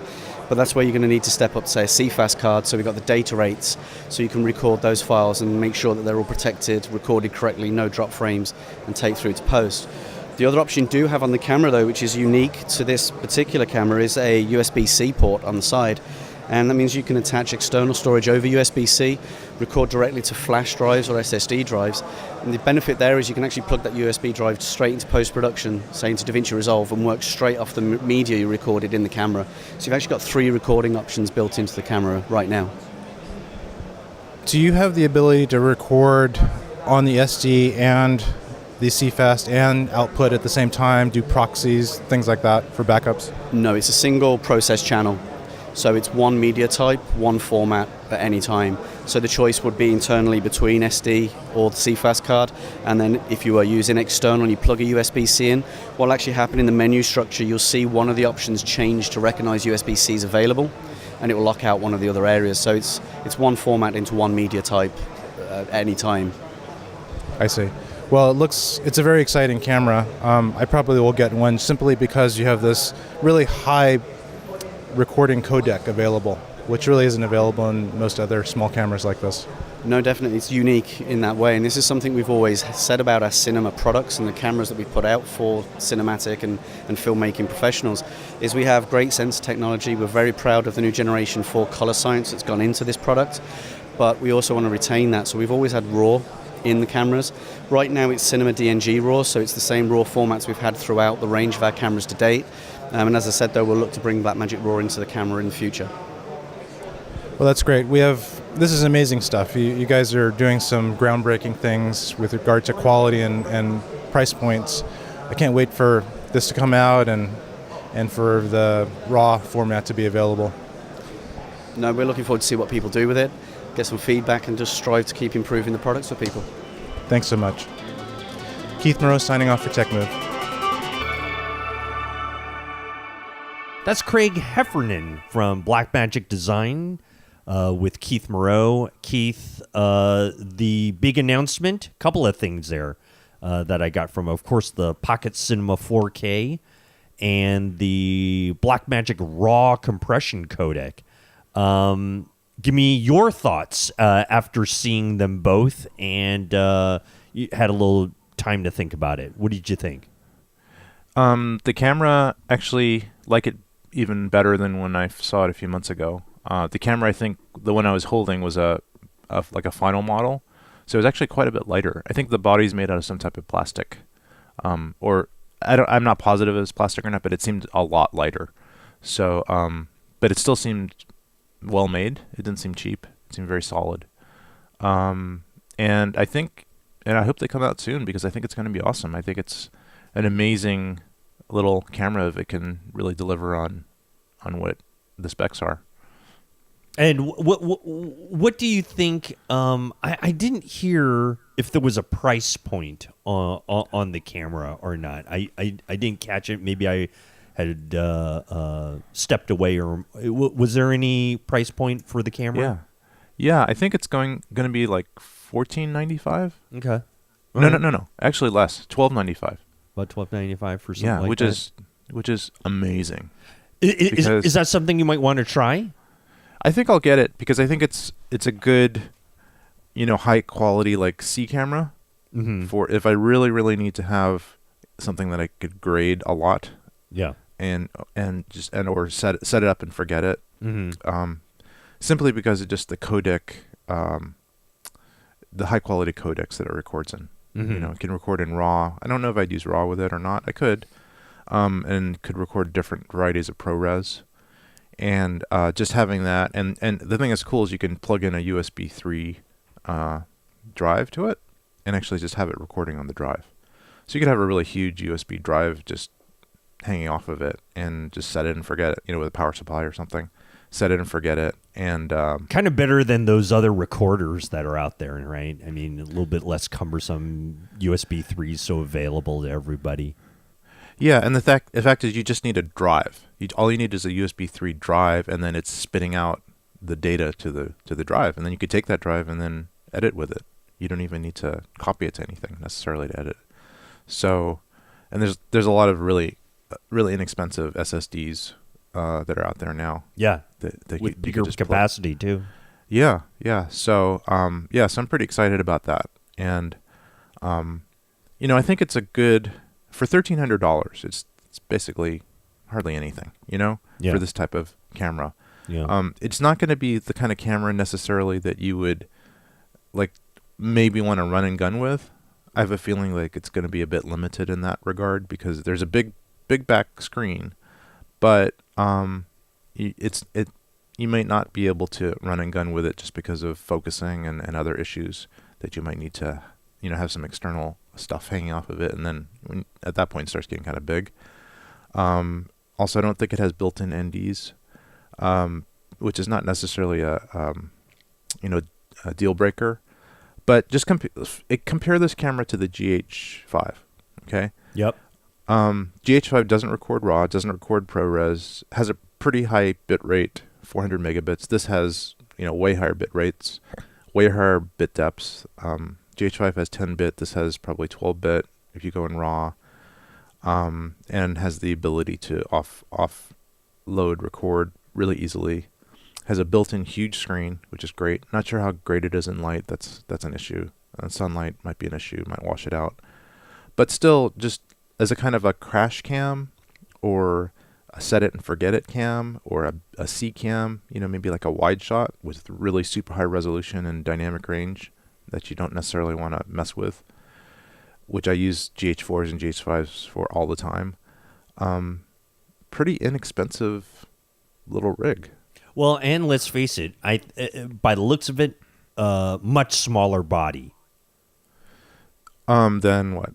Then like a GH4, GH5. Actually, well, no, the body is pretty comparable. In fact, maybe slightly bulkier. Is that right? Yeah. It just from the video that I saw, it looked like a little bit smaller in the hand than my GH4, your GH5.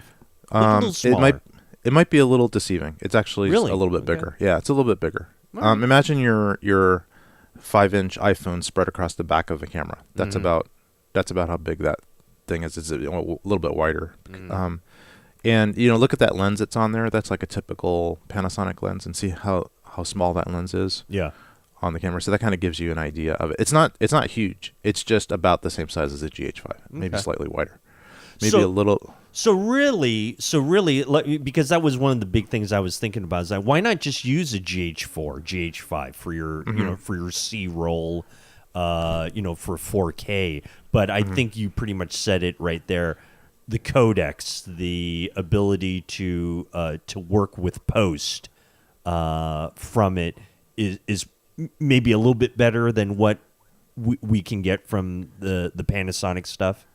Yeah, I think the ability to work in post, it's more versatile, if that's what you want to do. So I kind of see this maybe not so much for the GH5 market, but maybe more for higher end productions. They need crash cams. Mm-hmm. They need to have a super high end cam that's only running for 10 seconds until it gets run over. In fact, Craig mentioned to me, I don't think he mentioned to me in the interview, but offline, he talked about he was actually one of the people that helped set up a lot of the crash cams for the Avengers 2 movie. Oh, okay. Yeah, he even mentioned a few scenes that he set up, and this camera wasn't out then, but they had the kind of previous version of this. It was I believe it was the HD version. Mm-hmm. And they set the pocket cinema cam, and they set these up all over because they were so cheap. They're like $1,000 or less. They could afford to have them destroyed, but still capture these amazing large, high bitrate files. And as long as they could recover it, extract that, extract the card out, and use that later, then it was worth it. And that type of camera cut in to a big production like Avengers. Can you imagine that being done with a GH5? Yeah, that's true. They probably not. So yeah. So I see this being used a lot for big production as a kind of a throwaway cam. Well, So, I guess yeah. their production department better get cracking on spitting those babies out as fast as they can, because I know TechMove is going to be ordering about 10 of them just to throw off the balcony here, and pretty much, yeah. Yeah, no, that's great. Yeah. And it's going to have, built-in crumple zones for low injury. Well, let's talk real quickly about the codec. The new BlackMagic RAW compression. Yes. Give me a little sense of that. What your thoughts are? My thoughts are it's a really awesome way to sell BlackMagic cameras. It is. Okay. It's brilliant. Yeah. It sounds like it's going to be adopted by a lot of other companies out there, being able to work with it. Post-production wise and stuff like that. Can you see it? Yeah, I can see it. Well, it's supposedly a really good codec. It supposedly rivals or maybe even surpasses the portability and ease of use of ProRes RAW, which is kind of a similar vein. It's just a RAW format that's compressed somehow to make it smaller and more easy to use. Right now, the only thing that can record it are BlackMagic cameras, and specifically the only one that can actually record it now is the Ursa Mini Pro, which is the very newest and biggest BlackMagic camera. Mm-hmm. So none of the other BlackMagic cameras can use it. For example, this camera we just talked about, the BlackMagic Pocket Cinema Camera 4K, can't record in RAW, in the BlackMagic RAW. Even my older Ursa Mini can't record in BlackMagic RAW and may never be able to, although I'd love for them to make a firmware upgrade to that, but I kind of feel like that camera is seen its days. It's probably not going to spend the time, but you never know, maybe. Yeah. I think it requires a bit of processing power, so maybe some cameras just can't do it. So you don't even think the new Pocket Cinema 4K that they had just demonstrated to us, that will not be able to use this new compression? They're being very closed-lipped about it. So they're testing it. They want it to. They just haven't gotten there yet. They're working on it. To be honest with you, I feel like if it was easy to do, it would have been in there, because like if the processor that was in this little camera was capable enough, they would have just automatically put it in there. Yeah, it's going to be in there, because they would be able to sell a lot more of those cameras easily. Right. Because it's got this great compressed codec, uses less space, it's still really high quality, and it's this cheap camera. Why not, right? But right now, I think there's some limitations, because it requires the camera's processor to be pretty powerful to encode that RAW file. It's some kind of strange way that they're encoding, because I think Red has a patent on compressed RAW, and so everybody else that has compressed RAW has to cleverly work around that patent. And so they do something kind of strange in the camera, like they compress part of it, but not another part, because they would infringe on the patent. I think that's what's going on. So it's a strange hybrid way that they compress. It's not straightforward. So anyway, maybe that's what causes more processing power to be used. But anyway, yeah, it's really cool. Obviously, it works in Resolve. It's also to sell Resolve, or more hardware, get resolved to be more popular. It's hopefully going to be supported in Final Cut and in Premiere. I would assume Premiere will do it right away. I think maybe Apple won't like it because it competes with their RAW, but we'll see. Excellent.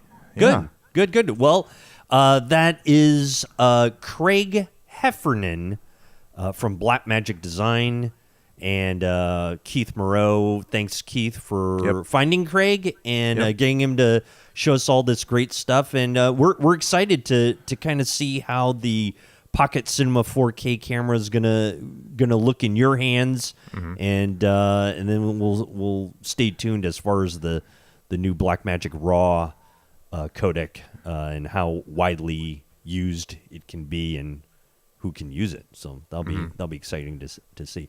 All right. Yeah. We're going to take a quick little break and come back with more coverage of IBC 2018, as we often do. It is Rod Louie, Keith Moreau, right here on Tech Move.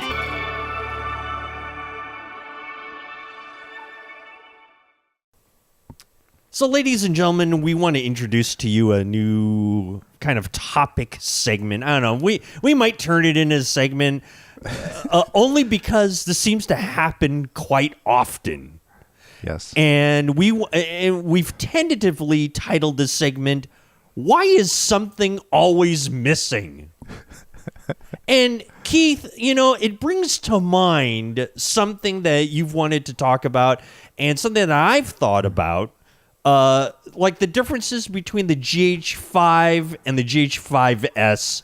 This is one of those perfect little things that we can use to illustrate, I think, in this segment, why is something always missing. Keith, go ahead and you share with us your thoughts on why something's always got to be missing. I personally think that it's a business decision by companies. I agree. It's all about the dollar. It's all about the dollar. It's kind of like when something doesn't make sense, follow the money. Yeah. Something's happening, saying, why is that happening? Follow the money. That's always the last common denominator. It's a little cynical, and it makes sense. It makes sense. These companies are in business to make money. They have to protect their, upper ends. And sometimes you need disruptors like BlackMagic Design or other companies that are coming out with groundbreaking cameras to introduce things at lower price points that maybe do have everything, but they really don't. I'll give you an example.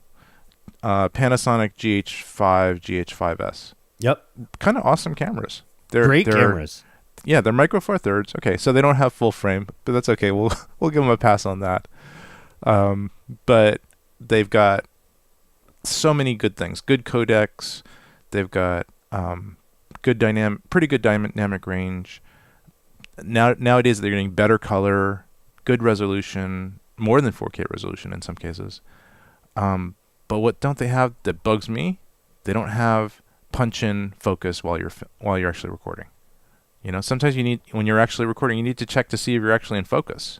Right. Because there's all these other focus aids that aren't 100% reliable. There's peaking, right? Peaking in the old days, all cameras have it. It's basically makes a little outline around things that are in focus in a different color. But the outline can be thin or thick. If it's really, really thick, then it's probably in focus. But how thick is thick? Right. Yeah. Things like that. And I'm experiencing that myself with the GH4, right? When I first got the thing, and then you see all the little blue lines, and I said, "What the heck is that thing?" I said, "Oh, wait a minute. Oh, that means I'm actually in focus, which means that I can't really see it, but yet I'm in focus." Yeah, exactly. So the Sonys have this. The Sony A series cameras have this. You can punch in a lot, and you can see if you're actually in focus, and then you can gently move it into focus if you're not. Which is a great feature. Great feature. Yeah, can't do that with the GH series. Maybe some new versions will have it, but then who was making this stuff up when they were designing the GH camera? I think it's a technical limitation in the case of the Panasonics. I personally feel like if Panasonic could put that in, they actually would. But I feel like their engineering or whatever just didn't think it was important enough to sacrifice other things or increase the cost. But that's the one thing that's missing. Okay, and then conversely, on the A7s and you know, the 2s, the 3s, and whatever they're going to come out with, they don't have 10-bit onboard recording. You know, you can record in log, which is great. The log is awesome, but you have to be really still very, very careful with your exposure, or it's going to get all bandy. Mm-hmm. So, and the GH series, GH5s have the 10-bit recording, but the Sonys don't. You know, right? So, right, exactly. Yeah. Well, I have one to throw out at you as far as GH5 and GH5S. How about something like IBIS? Yes. Right. Exactly. I mean, IBIS comes out on the 5. Groundbreaking, right? Fabulous. Yes. I mean, oh my gosh, this is going to be great. You know, next to the Sony A6500. Oh, this is going to be great. IBIS, all this kind of thing. And then, like, you know, a week and a half later, the 5S comes out. But you know what? We can't have it in there, though. We got to save that for the 6S later on. Right.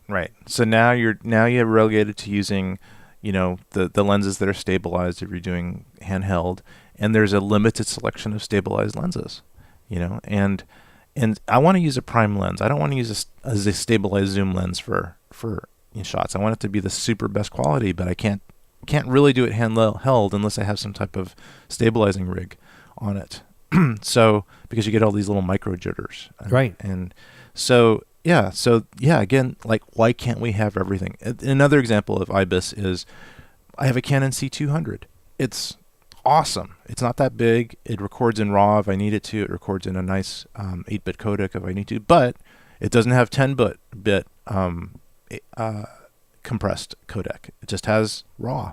So I'm relegated to this really nice looking but still limited in post 8-bit recording, or the super huge RAW format. I can't get something in the middle like a 10-bit internal recording like the C300 Mark II has. And it doesn't have IBIS. So now I still have, it's the same issue with the GH5S. I still have to use stabilized lenses on it if I want to do handheld, you know? And it's just like, if some company came out with just those 3 things in one camera, they would just destroy all the other companies. Come on, let's do it. You know what I would love to. You know what I think is really happening is that there is some all these companies, Panasonic, Sony, Canon, Nikon, Fuji, they all have their conference rooms loaded up with their grease boards. They have all the same technology, and they're just saying, you know what, we'll put it on this one, but we won't put it on that one. They could do it. They just don't wanna. That's it. Yeah. And that's protecting their upper line. So and building towards the future too, right? For the next future. Model. Yeah, it's kind of like planning a series of movies or something, and not putting everything into the first movie. Yeah, you say saving a little bit for the second and third movie because you want to have people wanting more. It's the famous cliffhanger, right? Will the next one have it? Yes, and so let's just get it on the table. Just one of you guys come out with something that everybody's going to buy, and it won't matter if you need to protect your upper line or your lower line or whatever. You're going to sell so many of these things that you're going to make so much money that it doesn't matter. Well, we those of us here at TechMove, we put the challenge out there to all the manufacturers because, our voice is so loud and bright that we know that they will be having emergency shareholder meetings right now once they hear this segment. The boards are lighting up. The shareholders are demanding. Did you hear the TechMove segment? Well, folks, we want to hear your opinion too, and if you can, write us a little comment on the website, techmovepodcast.com. Send us an email somewhere. I don't know, Keith. How else can they get hold of us to kind of share their opinions with us on what folks out there are disgusted with as much as we are? I think they could actually send emails to info@techmovepodcast.com. They could also Twitter us. Tech Move Podcast. They could. That's for the kids, isn't it? That's for the kids, the twittering and stuff Twitter, like that, right? Some adults use it. And then for the kids, probably Instagram. We have Instagram, Tech Move Podcast on Instagram. So we're out there. We're out there. There's so many ways to contact us. So we would love to hear what you think about what we are just complaining about just now. Yes. I'm going to start a forum on it. That's right. Let's get this string going. All right. So thank you very much, Keith. I'm going to go and get into my yoga stance and calm myself down from all this nonsense that's going on. And in the meantime, we will come back with more on Tech Move.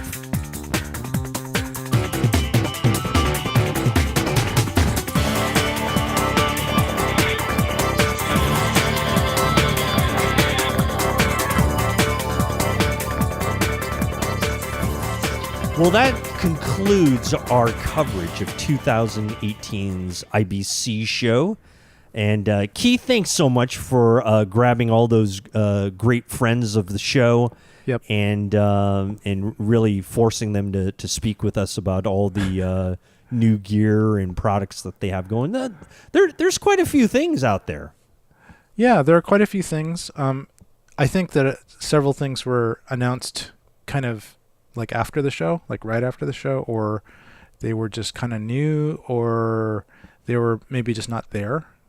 Like, for example, I went to the DJI booth and I looked at pretty much just looked at the Mavic 2 Pro and talked to the guy a little bit about it. But I didn't record them. And the reason I didn't was I wanted to, but they didn't have any press people there that were authorized to talk. Oh, how interesting. Is that right? Yeah. You mean they just had people there to just kind of show it off and stuff like that? But nobody there to talk, no product managers, nothing like that available? I guess not. Or maybe they just looked at the iPad and just went, we're just going to blow this guy off. We're not going to record with this rinky-dink organization. But don't they know they're with the ever-powerful Tech Move? I mean, come on now. Gee whiz. Maybe. I mean, we have some footage on them that's not flattering, so here we go. Actually, a little callback. I forgot to mention in the Tech of Tech Move live recording. Yes. That we have this kind of interesting iPad setup. Okay, so we used to just put the iPad onto a monopod. Right. And it was actually, that was okay because the monopod's pretty easy to carry around. It's small and it kind of relieves the strain a little bit. Like, we didn't even used to have a monopod. Veronica just used to hold the iPad. Right. Actually, yeah. And holding the iPad up kind of at, chest high for that can be difficult. Minutes. Oh, yeah. Yeah. Especially as long as we get sometimes. So, yeah. Yeah, exactly. So her arms were dying by the end. Sure. So I think the next time I got a little clamp for the iPad. Actually, I had it. I just repurposed it and put it on top of the monopod, and that was okay. But it was still kind of strenuous to have to kind of keep the monopod from falling over. Right. And it was also just kind of stressful because you couldn't just leave it. You just had to always hold it. And so that was also a little bit strenuous. Mm-hmm. Mm-hmm. So then I think the next year we started using a small tripod. And the tripod was good, but it didn't get quite high enough. The monopods actually go higher than tripods usually. Yes. Large monopods. So correct. It was always at like chest high. So you had this a little bit, weird perspective on the interviews. Should be about head high usually. And so then the next time we brought I got this really, really fancy iPhone selfie stick. And you know how you can get really cheap ones that are, like little piece of metal that you just bend in half. Yep. And this one is it's got like these cam locks on it and it goes really long. It's probably like, 13 inches or 14 inches long anyway when it's fully collapsed. So it's pretty big. Right. And at the bottom of it, I put a quick release on it that goes into the tripod. So then we keep the tripod lower. So we don't expand it all the way. So it's a little bit lower footprint, but it's still stable.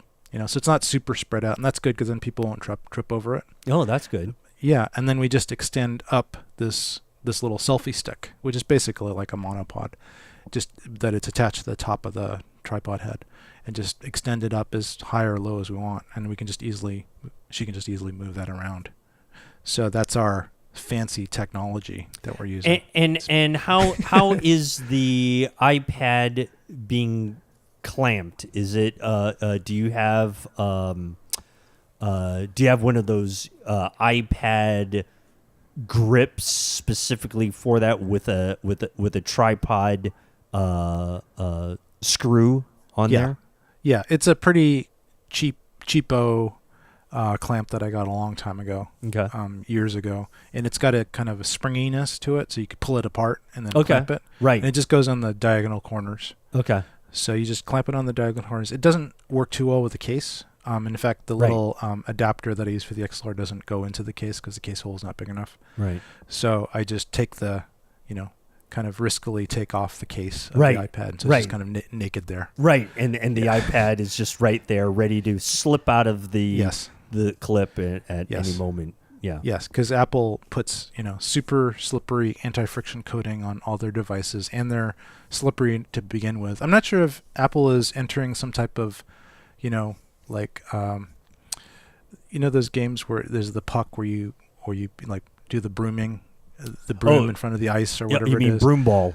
Yeah, whatever that is, to get the most low friction object. Maybe they're going for that. But anyway, yeah.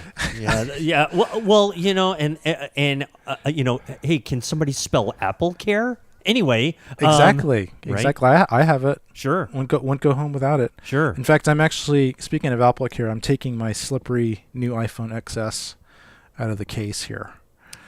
And you didn't know that I got one? I didn't know, but then again, I'm not surprised. So I'm actually a little saddened that I didn't see you walk up on stage with Cook himself to be presented your iPhone XS. Yes, here's your iPhone XS, and don't drop it. Right, quite slippery. Don't drop it because that'll be $1,500 for you. Pretty much. I think mine was. Well, I have the smaller one. I didn't get the XS Max, whatever they call it. Right. You did not get. Well, I think that's one is a 7-inch or 6. It's a 7-inch, right? The Max is It's kind of like iPhone 6s Plus. Yes, I think it's that size, and that I like that size, but I actually love. Too. Yeah, but I love the slightly smaller size of just the normal size. So I just got another one of those, just a new version. It doesn't have any scratches in it. That's pretty much it. Which is right. So you want to get an XS just to so you wouldn't have to see the extra scratches. Yes. But in reality, though. The camera is supposed to be much better. Well, of course, all the processing and all that kind of crap is supposed to be really good. But the camera is what I'm interested in, Keith. Yes. The camera takes lovely pictures. I haven't tested it extensively, to be honest with you, because I just got it about a week ago. But I kind of heard through the grapevine that you could change the depth of field post-processing, which is like amazing to me. You know what's so funny about Androids do that, have been doing that for a while now. Okay. And I think Apple has copied that. And but yeah, I mean, a couple of my friends and stuff like that have had that ability to do that on their Androids for like good couple of years now. Like decades. Yeah, a couple of years easily, no problem. So it's like Apple's late to the party, but yet they're claiming it as the greatest thing ever. So, well, I had to try it out. So I took a picture of the family eating like passing food or something. Yeah, and there's a pretty good distance behind them, so we could play with that. Right. And so the thing that I like about that mode, what is it called? Portrait mode. Yeah, it's portrait mode. So yeah, I think you have to take it in portrait mode. Right. I don't think you can take it straight when you open up the photo app. I think it defaults to something. You actually have to turn it to one of those other, if you will, effects. Yeah, it's got it. So there's just the actual portrait, whatever mode in there. So it's like photo, portrait, square, pano, and video. Anyway, so you go to that mode, and that's the one that allows you to change the depth of field. But So I took a photo, and Veronica said not to use the photo because she doesn't like the way she looks in it. But So I won't be posting that on Instagram. By the way, we have an Instagram channel, TechMove. Oh, getting followers by the dozen. Oh, great. Now. By the dozen. Getting followers by the ones is what we're really after. Followers by the ones, ladies and gentlemen. Yeah, but actually, I only have like 10 posts on that channel. I did one, I think, at Cinegear, and then there was a big hiatus, and then I started posting at IBC, and basically it went from like 20 followers to like 100 followers. Oh, wow. Within a few days. Yeah. Hey. And yeah, so tech move around the world, ladies and gentlemen. Tech move around the world. Yep, and there's all these people. I mean, the key is the keywords, the hashtag keywords, and if you choose the right ones, like Rod Louie, hashtag Rod Louie. Yep, like Rod Louie, that works. Cat video, whatever. Right, exactly. Things that'll attract attention. Sure. So yeah, so that's actually working. But anyway, so I was going to post this example of the depth of field effect on Instagram, and I probably will. I'll just crop it so that Veronica won't be in it and the kids are in it.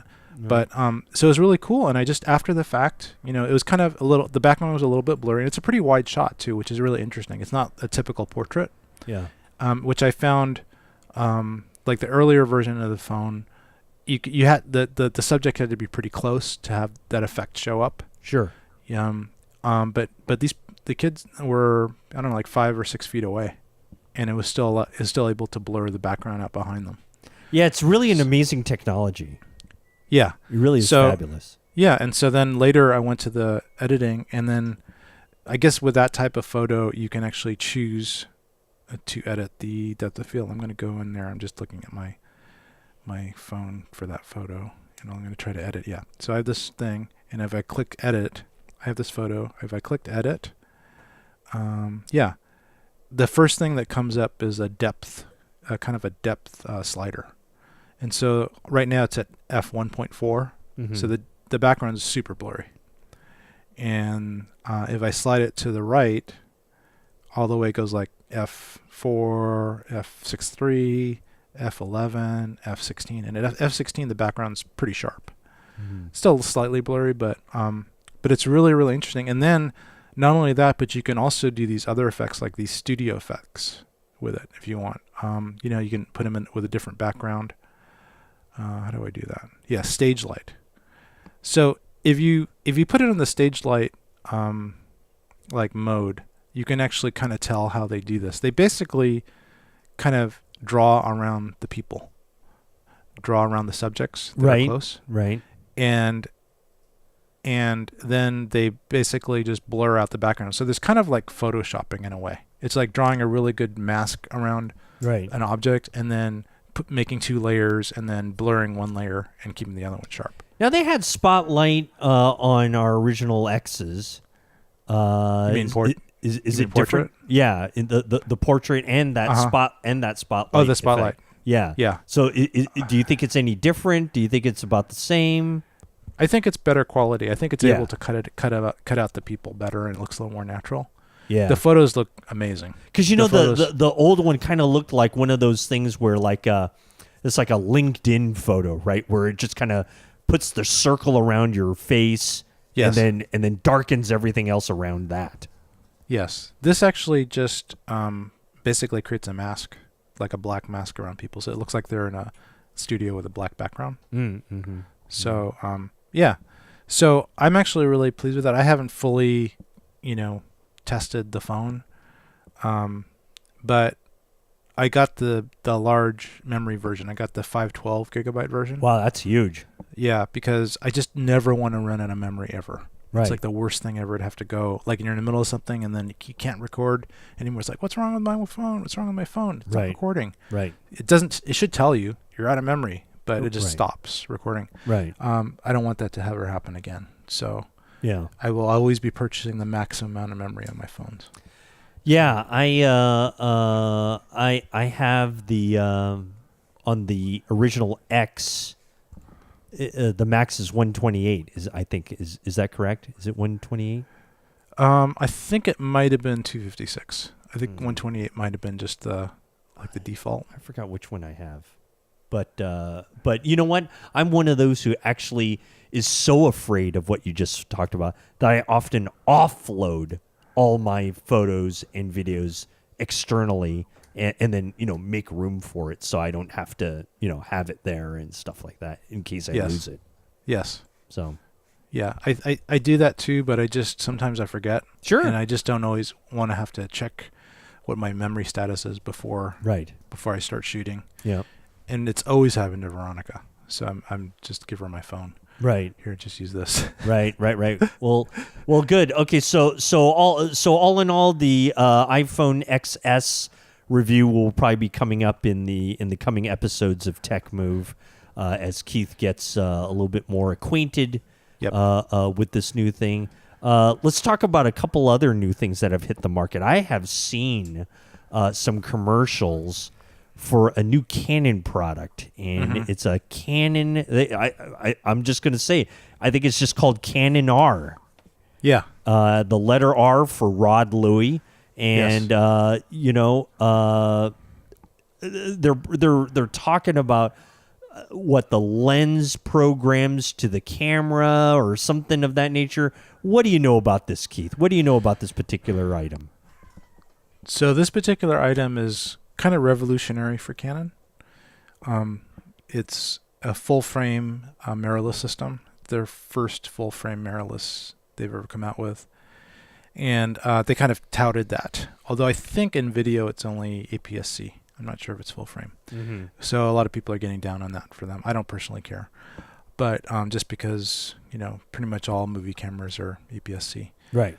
All cinema cameras. But it would be nice to have a full frame like the Sony's, but I can live with this. But it has a lot of really interesting features to it. It's got so it's mirrorless, so the flange distance is much shorter. Right. So because of that, it has a whole series of new types of lenses that just go right into the body. Right. But it also has the ability to adapt older lenses, which is pretty cool. So I haven't seen any reviews or anything on what using the adapters with the older glass, how that works with autofocus and stuff like that. But I would imagine I hope it works really well. It's probably going to be really good. Now, yeah. Do you think this particular camera is going right after the E7Rs and that type of camera? Yeah, I think it's going after the whole market of mirrorless. It's got some interesting features just that are really good for filming. For example, the flip out screen. Yeah. So it's kind of got a GH5-ish screen on it. Right. And I believe it's a touch screen too, so that part's good. And it doesn't have in-body stabilization, so that's kind of a drawback. Yep. If it had the in-body stabilization, it would just be like a home run. It would just be like every other camera would be dust. Yeah. But so like it's like that thing we just talked about. Why can't you have everything? Right. So yeah. But this is one of those things. So the Canon R 2 will have it most likely. Hopefully, I hope they even put it in cinema cameras because it's so useful. Yeah. It would be great to be able to use prime or really super high quality glass that's not stabilized, and be able to still stabilize it a little bit for handheld use. It's got one of the things that's kind of cool for video. It's got an output to HDMI output is 10-bit. So previous to this, I don't think there's too many cameras that output 10-bit out of the HDMI output. So like the Sonys and the others don't. GH5S does not? I thought it did. I thought it did 10-bit. It might do 10. It definitely does 10-bit internally. I just don't know if it does 10-bit externally. I can look it up. Yeah. GH5 HDMI 10-bit output.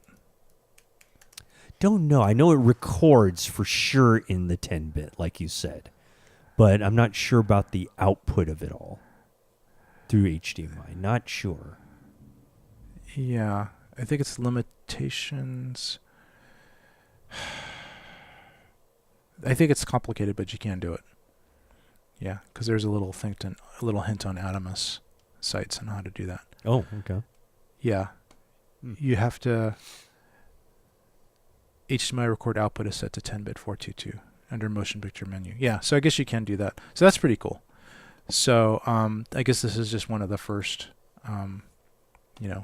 APS-C or larger cameras that can do it.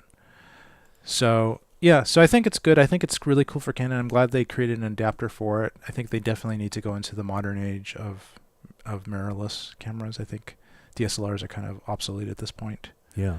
So, it's a 30 megapixel full frame CMOS sensor. Yep. That sounds pretty darn good right there. Yep. Got incredible dual pixel autofocusing with 5,600 selectable AF points, which is crazy. So the autofocus has got to be awesome on it. Looks like it retails for about $2,300. Yeah, so it's actually a pretty good deal. Yeah, it's a pretty good deal for seems what to it be does. right. It seems to be right in there with everything else, wouldn't you say? Yeah, I would say so. So I would say look out for this. It's really good. It's a big deal for Canon. I love all this stuff because they just push it. When these companies come up with groundbreaking things or things that are pushing the envelope, it just makes everybody else step it up. Sure. And then who wins? The consumers. So that's what we want. Definitely. Well, so that's exciting news from Canon. The Canon R is the EOS R, I think. Yep, the EOS R. It's got a line of new lenses too that fit right into it, which will be very interesting. Which will be very interesting to see. Supposedly the lenses are really amazing. Wow. Like really, really sharp. Like this is 24-105. That's like their kit lens. It's supposed to be better than the L lens. So 24-105. Would that be a variable aperture also? This one is a f4. Really? Wow. Yeah, this one's an f4. Yeah. So it's f4. That could be killer. That could be. Yeah, nice. And it's got IS in it. It's about the same size as the other one. It's not small. But supposedly really amazing, like super sharp. Fabulous. The other one wasn't super sharp. Yeah. Yeah, the L series. Well, Canon EOS R, and speaking about the Panasonic GH5 and the 5S, Panasonic, not to be outdone, announced a couple new cameras themselves, didn't they, Keith? Yes. The Panasonic S1. S1? It's called the S1 and the S1R. And tell me about the S1, if you will. S1 is a lower res version of the S1R, and basically they're Panasonic's first full frame mirrorless cameras. So it's funny how everyone's going to mirrorless, and one of the originators is Panasonic to do that, but now they also have to up the game by not going just micro four thirds, but also full frame too. Yeah. So I think that's really cool, and I think they haven't released too many specs. They do release that they're going to be doing 4K 60p, which is amazing. They're not going to have, it says it has dual IS in both lens and body, but I'm not sure if that's actually the case.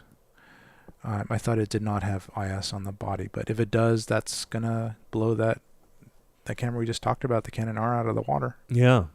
And I love the way that... probably the GH5S, too, at the same time, huh? Yeah. The thing is, it's a whole new infrastructure. That's the problem. New lenses, new mount. It's an L mount. So I'm not even sure, if anybody's done the L mount before. Yeah. So Metabones better start wrapping it up, right, and start getting some adapters in there for what is an L mount. Yes. They have. We're not sure what kind of internal recording it's going to have. They're kind of holding those cards tight to the vest, but but I would think that if they put the 10-bit 422 internal recording with this full frame, with this in-body stabilization, if it has it, and it actually records well and has a good image and is low noise, that's going to be a contender. That's going to be a contender. I don't know how much they're going to price it for, but if it's $3,000, I'm sure they'll sell a lot. Especially to the video people, the hybrid shooters. I'm reading some of the specs on it. It looks like Yeah. the S1R is going to be a 47 megapixel camera. Yes. Man, Yes. that's a lot of info. That's a lot. Yeah, that's getting up to that's similar to the A7 R series. Yeah. It's a lot of megapixels.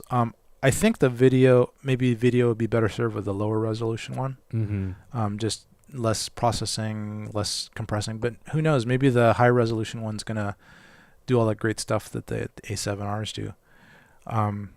So we'll see.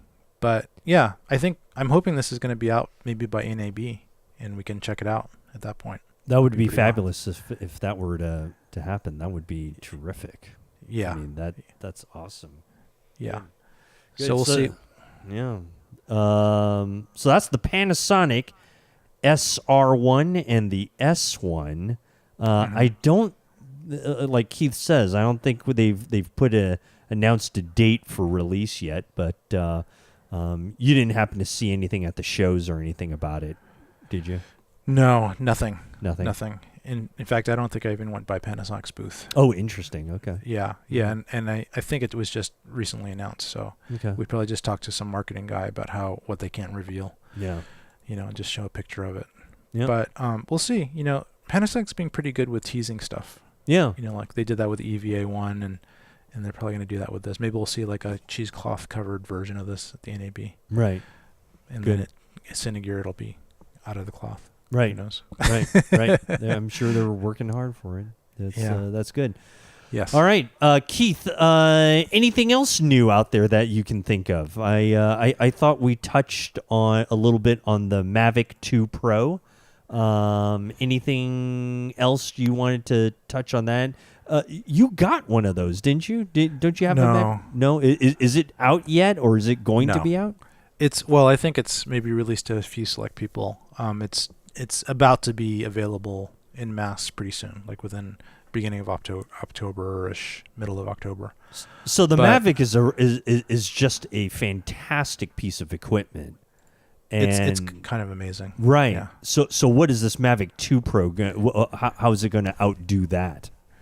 So it's got a 1-inch sensor on the camera, similar to the Phantom 4 Pro, which I also have. But it's got a Leica lens and sensor on it. I don't know if that's just a badge or not. Yeah. But so it's kind of like the camera's kind of big. Like if you look at it, it looks kind of gigantic compared to the rest of the. Usually the camera's kind of like a little afterthought on most of these drones, but this camera's pretty significant part of the drone. And so mainly the good camera, good recording codec, good high bit depth, and good bit depth on the recording, 10-bit recording. And I think it might be 420, but 10-bit on, so you get a lot of potential dynamic range for grading later. You could record it in some type of log format. DJI has kind of a real flat profile that you can squeeze a lot of info into if you have 10-bit. Well, that's nice. Yeah, so that's what you need 10-bit for using flat profiles usually, because if you don't, you can get banding when you start expanding everything out. Things start looking kind of crunchy. So, but just from what I've heard and the images I've seen, it looks like super silky smooth. I don't know if it's like the sharpness is necessarily, the biggest thing, but I think just the quality of the image, it just looks really cinematic. So, like, it might not be the highest resolution image out there, but like comparing it to, I don't know, some mirrorless cameras, but just overall. And all the programmability and safety features, it looks really, really, really cool. Like, I'm probably going to get one. Now, I'm on the website right now for DJI, and there's the Mavic 2 Pro and the Mavic 2 Zoom. Yes. Your thoughts on that? It looks like a 24 to 48 millimeter zoom lens. Yes. That's kind of interesting. It is cool, and you can zoom it while it's moving, and it's actually, it's the best of both worlds. There's a lot to be there's a lot to like in the zoom. A lot of even pros like the zoom sometimes even better than the Pro. I personally wouldn't do it. I want to get the best image quality. I don't care so much about the zoom because you could always move the thing in or out. drone in or out. Yeah. Move it farther away if you want to. Or you can crop in at in post production, right? So yes, if you have a 4K signal, you can crop. But the zoom has some features, and for people that want to just get closer without zooming in, and maybe they just want to zoom in and not bother people, or get really cinematic shots of like mountaintops with parallax going on and things like that, which are pretty cool. Yeah, you could do that, and that's so. It's too bad they didn't have it interchangeable, so you could just put a module and change it to a zoom from a Pro. Why can't we have it? Why can't we have it all? Why can't we have it all? It's true. Yep. This is exactly one of those things. Yeah. Yeah. So now you gotta buy both of them if you want those features, which is what they're hoping you will do. I think I'll just buy the Pro, and I think I'll sell my Phantom Pro, and I'll sell my regular Phantom 4. If you want one, maybe you'll get a good deal on a Phantom 4. You know what? I think I'm probably not going to buy one of those. I just I don't have use for it right now. Even though, well, you know what? I mean, I'm doing a very large remodel, right? Yes. I actually would not mind getting an aerial shot of that and having it for myself and just as it kind of goes on and stuff like that. That is kind of neat, but. Yeah, and you wouldn't have to worry about smashing into things since it's not all finished, right? Exactly. That's in fact, I would encourage it. Maybe I'll attach some small missile projectiles or something like that to the DJI. We could reshoot Mad Max, Mad Max 4, beyond Rod's new house, beyond the Rod Louis estate. Yeah, that'll be great. All right. Yeah, we could have some guys on like pogo sticks swinging back and forth for no reason. Well, on that note, I think we're gonna wrap up this edition of Tech Move. Keith, thank you so much for everything, putting it all together, and having the talent of me just come in and record some voiceover stuff is really good of you to do. So, thank you very much for that. We want to remind all of our fine listeners to find us at techmovepodcast.com. That's our website. You can also find us on the iTunes store, which we would really love some new 5-star reviews. Anything less will be inhuman. And we would really like some new reviews on our iTunes page there. Yes. Keith, where else can they find us here? What else do they do? Instagram. Well, that's the new thing. That's the new hot thing the kids are using, right? So. Yep, that's the new thing. It's for very short attention spans. It's perfect for our modern age. Right. Instagram. Just go to Tech Move Podcast, and we got. Oh, I just checked. We got 2 people liked us, 2 people talked to us, and one new member. Wonderful. Thank you. Thank you very much. Follow them back. Thank you very much. Yeah, we appreciate that. That's great. We're glad we're changing lives across the universe. Yeah, and we're gonna start expanding a little bit. There's a whole bunch of podcasting platforms out there now that we're just doing Stitcher now and Google Play, but there's like 10 others now. Yeah. So and we might even we're applying to get on Spotify too. Oh, are we? So I think people have heard of that. So I have. If I have, then everybody else has. Yeah. So we're just gonna, just eventually conquer the whole universe, which is what you want, right, Ron? Which is what I want. I want. I want to take no prisoners, and I want to take over the universe because that's my thing. So thank you. Yeah. Like Thanos. That's right. Yes. Yeah. That's right. So we still have our other means of contacting us on Facebook, Tech Move Podcast. There, we have a Twitter account at Tech Move Podcast, and like Keith mentioned, we're on Stitcher, and also the ever important support page, which is techmovepodcast.com/Amazon. And if you buy your Amazon stuff using that link, we get a couple of wooden nickels for doing that. And yes, that would and you could also Yes, and you can also donate to us on Patreon. So just go to patreon.com/techmovepodcast. That's great. You just want to give us money and not get anything for it. Which is really what Tech Move is all about. So pretty much. Yeah. Pretty much. Yes. We thank you very much. Keith, thank you very much. We really greatly appreciate it. Ladies and gentlemen, thank you so much for joining us on this edition of Tech Move. I have been Rod Louie. And Keith Moreau has been so gracious to join me for this fun-filled episode. But, folks, don't worry. We'll be back with another episode. Who knows when, but we'll come back with something. And hopefully by that time, lots of new things will come out, especially Keith's mailbox will be filled with new toys and new things to talk about. So on behalf of Keith Moreau, I am Rod Louie. Thank you very much, ladies and gentlemen, for listening to Tech Move.